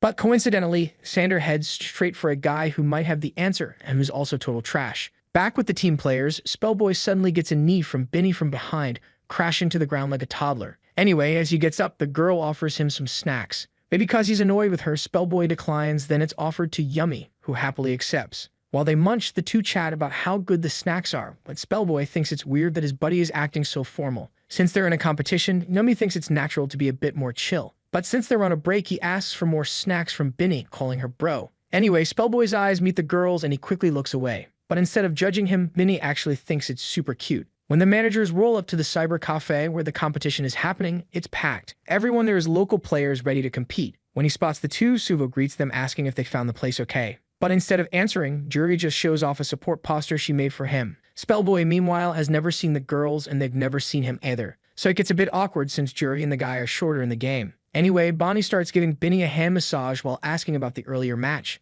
Both Juri and Suho are confident they'll win this one too, since it's just the qualifiers. However, the girl notices someone's missing, and when she sees how Duyan is looking, she's shocked at how rough he seems. Juri quickly asks if Duyan is okay, then Suho has to spill that they ran into Xander. And instead of being scared, the girl bolts off to get her revenge. Then, when Yummy asks who she is, Binny just says she's a total lunatic. Back to the protagonist's perspective, with things calming down, he takes a moment to reflect. Bonnie sits next to him to ask about the earlier match, but he replies short and sweet. Anyway, she starts talking to herself about game strategies, and when the protagonist realizes what she's typing on her phone, he unexpectedly sees it's a type of art featuring all the team members, which totally by accident lightens the mood a bit. Anyway, Juri freaks both of them out by yelling that she's got Xander covered. Duyan hears her but is super stressed about the clumps of hair in her hand. Just as he promised, Xander got ambushed in the bathroom and ended up bald. So, even though she scared the main character, she tells him to celebrate and offers him the hair, but Duyan's not having it. Anyway, it's finally time for Desperado to take on the Animal Friend Squad.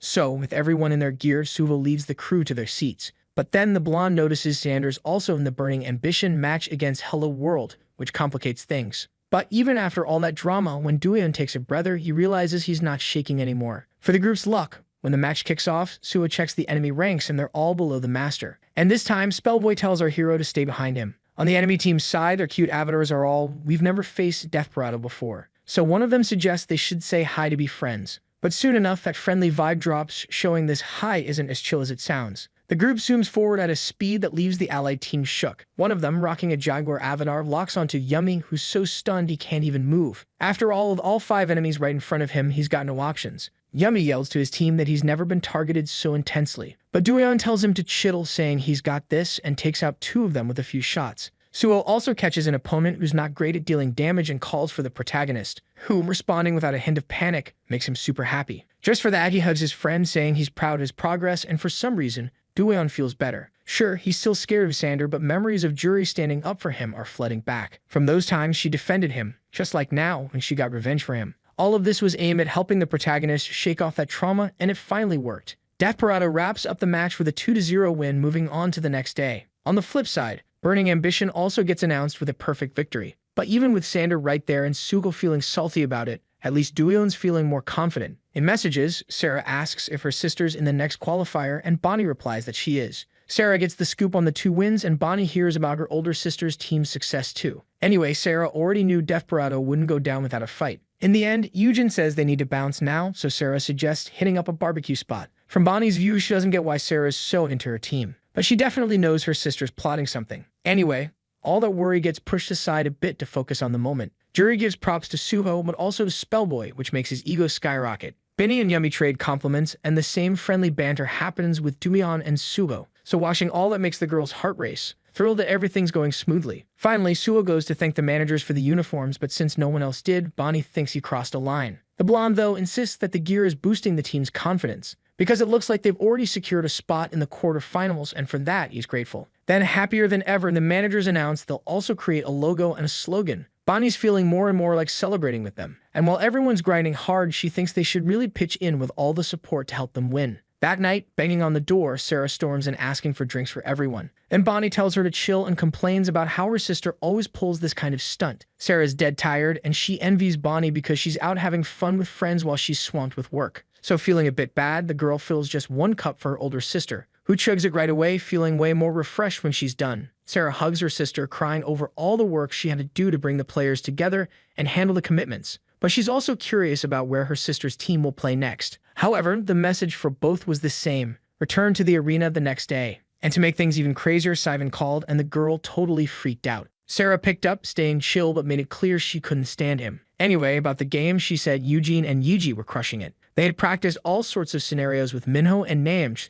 so they were totally ready. Jake was also holding his own, even with the pressure of being the new guy. In Sarah's eyes, the dude loves the spotlight, and Yuji being all passive is kinda sketchy. She wished the girl would step it up and push harder, among other things Bonnie was curious about. So when the girl hung up and tossed her phone aside, jumping on the bed to crash, Bonnie interrupted, asking to be taught specifically how to talk like her. She wanted the secret to giving epic feedback, so Sarah saw a chance and asked to watch Bonnie's scrim match. Bonnie tried to dodge the request, but Sarah was all in, saying it was the quickest way to help the team. Plus, she made it clear she wouldn't learn to talk like her just to see the game through her eyes. After hearing her thoughts, Sarah said Bonnie would get the hang of it and could practice. Then, as Bonnie hesitated, Sarah reminded her she was kind of famous, putting her sister in a tough spot. But something way more important for her team was happening, because news about Psychopomp in the championship dropped in the group chat. And somehow, one of them figured out that the Reaper was Doyeon from first year. Somewhere in the city, Iji woke up still half asleep since it was super early. Anyway, she wandered around the house looking for Eugene, but the first person she bumped into was Jake, who was doing some bizarre beauty mask thing.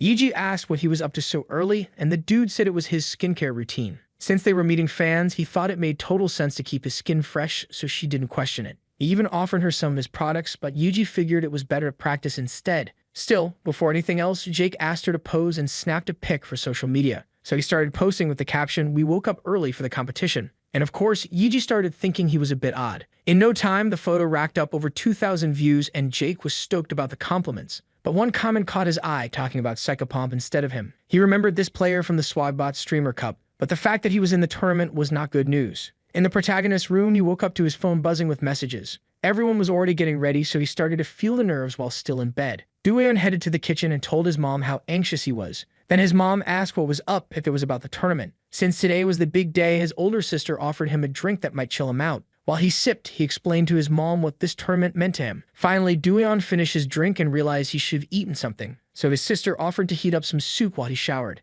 At the event center, people were buzzing about the game and the Swag Cup players showing up. Since Doyeon didn't see Xander, he thought he must be in another arena, but then he felt a tap on his shoulder and almost fainted. Luckily, it was just Suvo and manager Bonnie, but they grabbed his arm and started staring at him all weird. Suvo quickly asked if he was okay since people knew who he was. The hero tried to play it cool, but as his feelings showed, the two started to react. First, they adjusted a pair of glasses and in a clumsy way changed a bunch of other things with some force. The news that the protagonist was probably on the blonde's team had already spread, so some fans were already waiting for their moment with him. So much so that Yumi had to remind everyone they were in the middle of a tournament. But the worst part was that everyone knew how shy Doyeon was. For Suho, the protagonist needed to get over this anxiety if he wanted to play well. But he was super sensitive and had just run into someone really bad. That's why if everyone figured out who he really was, they could totally lose the game. But to dodge that problem, a solid disguise was whipped up for him. Some folks are on the hunt for Dueon, but since they don't recognize him, they start to think there's a leak. So, as fast as the news dropped, it got tossed aside and luckily, Dueon started to chill out. On the flip side, Swibud is not vibing at all. Honestly, none of the hosts are doing great after yapping for hours on end. But finally, they were heading out for a bomb meal cooked by Yumpo's mom. And surprise, surprise, Swibud got messages from everyone saying they crushed their matches. While practically snoozing in class, Suho hears his buddies calling his name. Two of them ask if he's in the tournament, and when they drop his team's name, he wakes up fully. Suho, no sweat, clears up everything they want to know, saying they got different members from the Cup too. But they already heard that in the community and that they're set for the quarterfinals. But that was a total FUD for now, and Suho said as soon as it's real, he'd grab a bite with them. So everyone started hyping him up in a totally chill way. And about the main dude, they began to doubt that news, since no one had spotted him at the cyber cafe. They figured he was just there to cheer since Juri and Bonnie were too. Later that same day, Spellboy is shook by how strong their team is because the finals are next week. Spellboy is really stressing about going pro, but the blonde's got his back. Plus he drops that they'll hit the same spot as a solid team the next day. And since it's something big for the main dude, he says it probably won't be burning ambition. The team where Xander is playing for now should go somewhere else.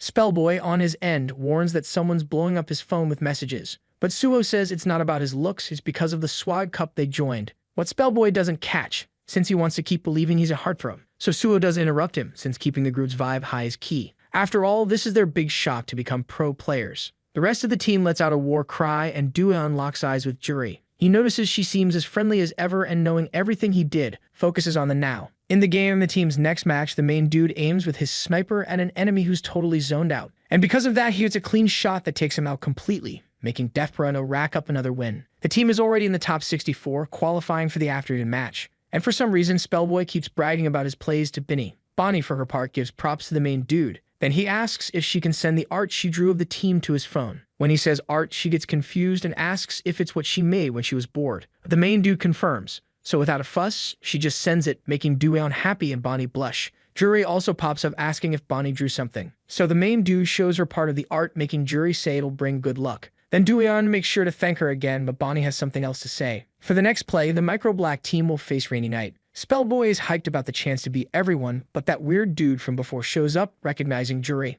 All that chill vibe vanishes, and the guy seems stoked to run into her again, unlike Juri. When the next match kicks off, Sugo quickly warns that they're up next, and he asks who the guy talking to them is. But he hears no response other than the pale look on his friend's face. Then the guy introduces himself as someone who played a few matches with her, and the one Sugo pushed the girl to play ranked when she didn't wanna. Finally, he says he's surprised that his flower jury has so many friends, but the blonde is not feeling those comments. Sugo yells asking who the heck the guy is, and the weirdo says it doesn't matter who he is, but rather who the blonde is. Analyzing the situation, Sugo suggests if the dude is trying to stir up rumors, he should apologize and bounce. But the guy only cares about knowing if the blonde is Juri's boyfriend. The truth is he was hoping to meet the main dude who was the one he met before. However, he gets hyped about the chance of her being with both. Not even fazed, the boy acts all victim-like about this rumor, leaving the blonde totally confused. He asks if he's standing in front of the one who spilled that tea on the blog. If it's him, the weirdo wants to know what the blonde plans to do about it. But Suho's face doesn't budge, and somehow the boy feels a bit shook. He's not alone though, because Binny from the other two team members jumps in asking what's going on.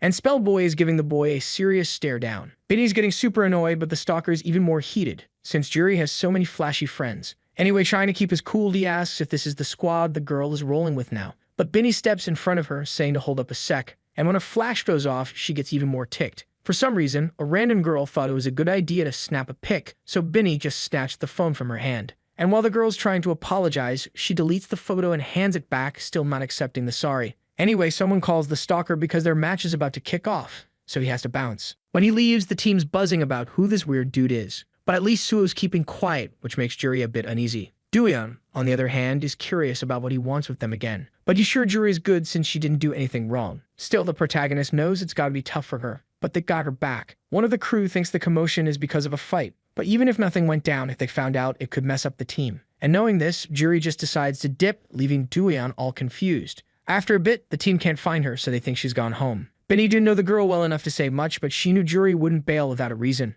Everyone at school already knew about the drama, but now they had to stress about the team they were about to face. Because guess what? It was the team that the stalker was part of, Micro Black. For the next match, the two teams clash, and one of the enemies is already sweating bullets. After all, Jury's squad had players with legendary and grandmaster skills. One of them was support, but the damage dealer was legendary level, which is a major red flag. Still, the stalker isn't backing down, and neither are his buddies. Especially since if he can't win with pure skill, he's got some dirty tricks up his sleeve. At least that's what he thought until 3 of his teammates got taken out. He was ready to execute his plan in the center, but before he knew it, Spellboy hit him with a massive blow. His HP dropped by half, but midair, Sugo hit him again. With even less health, he was in rough shape, but he wasn't throwing in the towel. Then his last nightmare showed up. It was Binny, who was there just to have a little chat. With all his might, the boy tries to run, and a shot lands super close to his foot. He realizes they're messing with him and gets super mad about it. Totally trapped, the boy yells for his team to back him up, but they say they can't do anything. Inevitably, a moment of silence hits, making the stalker think he's in the clear. But that was only until he poked his head out and got blasted by Binny, who made sure to mock him while doing it. Since he's the carry, one of his allies gets annoyed that he's not regrouping. But the stalker tells the guy to zip it,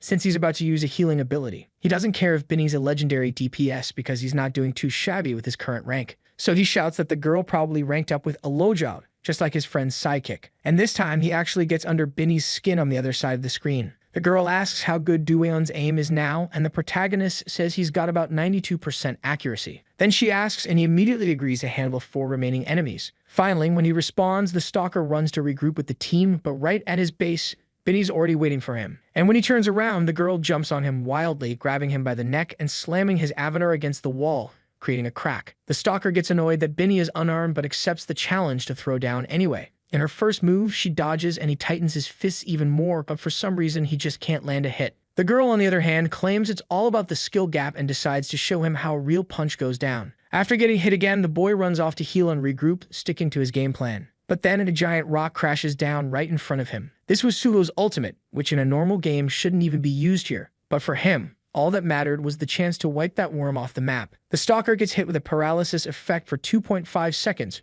totally frozen. But when he can move again, he has to jump to defend himself. Still, he notices Sugo right above him, using the airborne skill locking him down for 2 seconds. And with pinned down, he's stuck for another 3. The crowd control is so intense that he can't do anything, so he starts smashing the keyboard and yelling for his team to step up. But honestly, for his teammates, he's actually being more useful this way, letting him sneak up on the healer at the crystal. But the fact that a support character was swinging a weapon totally wrecked that whole plan. After that match against the Animal Friends, Yummy felt totally scarred about playing as a healer. Most players ignored him for being support, but you realize he needed some backup. The enemy leader says if the team bands together, they can totally win. But Yummy wasn't alone because from a safe spot, Dueon had his eyes locked on everyone. And with a simple pull of the trigger, the sound of the shot kicked off the extermination. Dueon would never forget the value of his sniper. After all, Jury worked hard for that. At the girl's house, her mom asks why she's home, especially since she was so hyped for the tournament. Then Jury spills that a guy came over. She said she was just called by her nickname. But since it was in front of everyone, she was worried about getting in trouble. And she wanted to know what to do because she was sure Suho would totally hate her. Flashing back a bit to when Jury met Suho on the first day of high school. While the boy was chatting with his friends, she already thought he was super cute. Besides being tall and handsome, he seemed really chill with everyone. That name, Suho, was also something that made her heart do a little dance.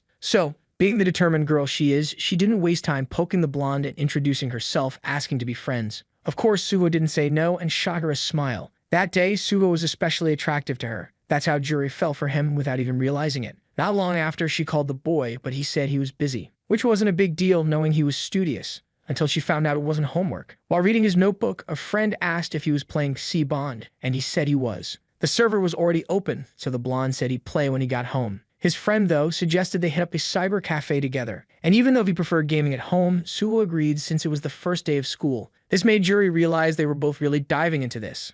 By late afternoon, Jury went to ask if Suho wanted to hang out, but he told her about the cyber cafe. The weird thing is, it wasn't the first time, but he kept making excuses and leaving Jury hanging. The next day, the excuse was the same, so she couldn't get too mad. On the following day, he was the one calling friends to go play, so the girl started to get annoyed. Finally, another day later, she asked if Suho would hit up the cyber cafe again. Then he said no, and Jury screamed with happiness, but she heard it was only because he bought a PC to game at home. From that day on, the name Hisai-Bon stuck in her head, and with all her classmates buzzing about it, she started to get furious with that dumb game. Anyway, she was in front of the cyber cafe, and with plenty of time before her tutoring, decided to peek inside. Inside that place, it was wild that everyone was playing the same game. It was Hisai-Bon, and Sugo was in there gaming. Jury had only played life simulators and some quizzes, so she didn't know FPS well. But hey, at least picking her avatar was easy to figure out. And not really vibing with weapons, she picked the superhuman class. When the girl jumped into the game, her first challenge was moving with WASD. She was in the tutorial, so she hit the Q key like the game told her to. And boom, she had unlocked the ultimate ability called reincarnation.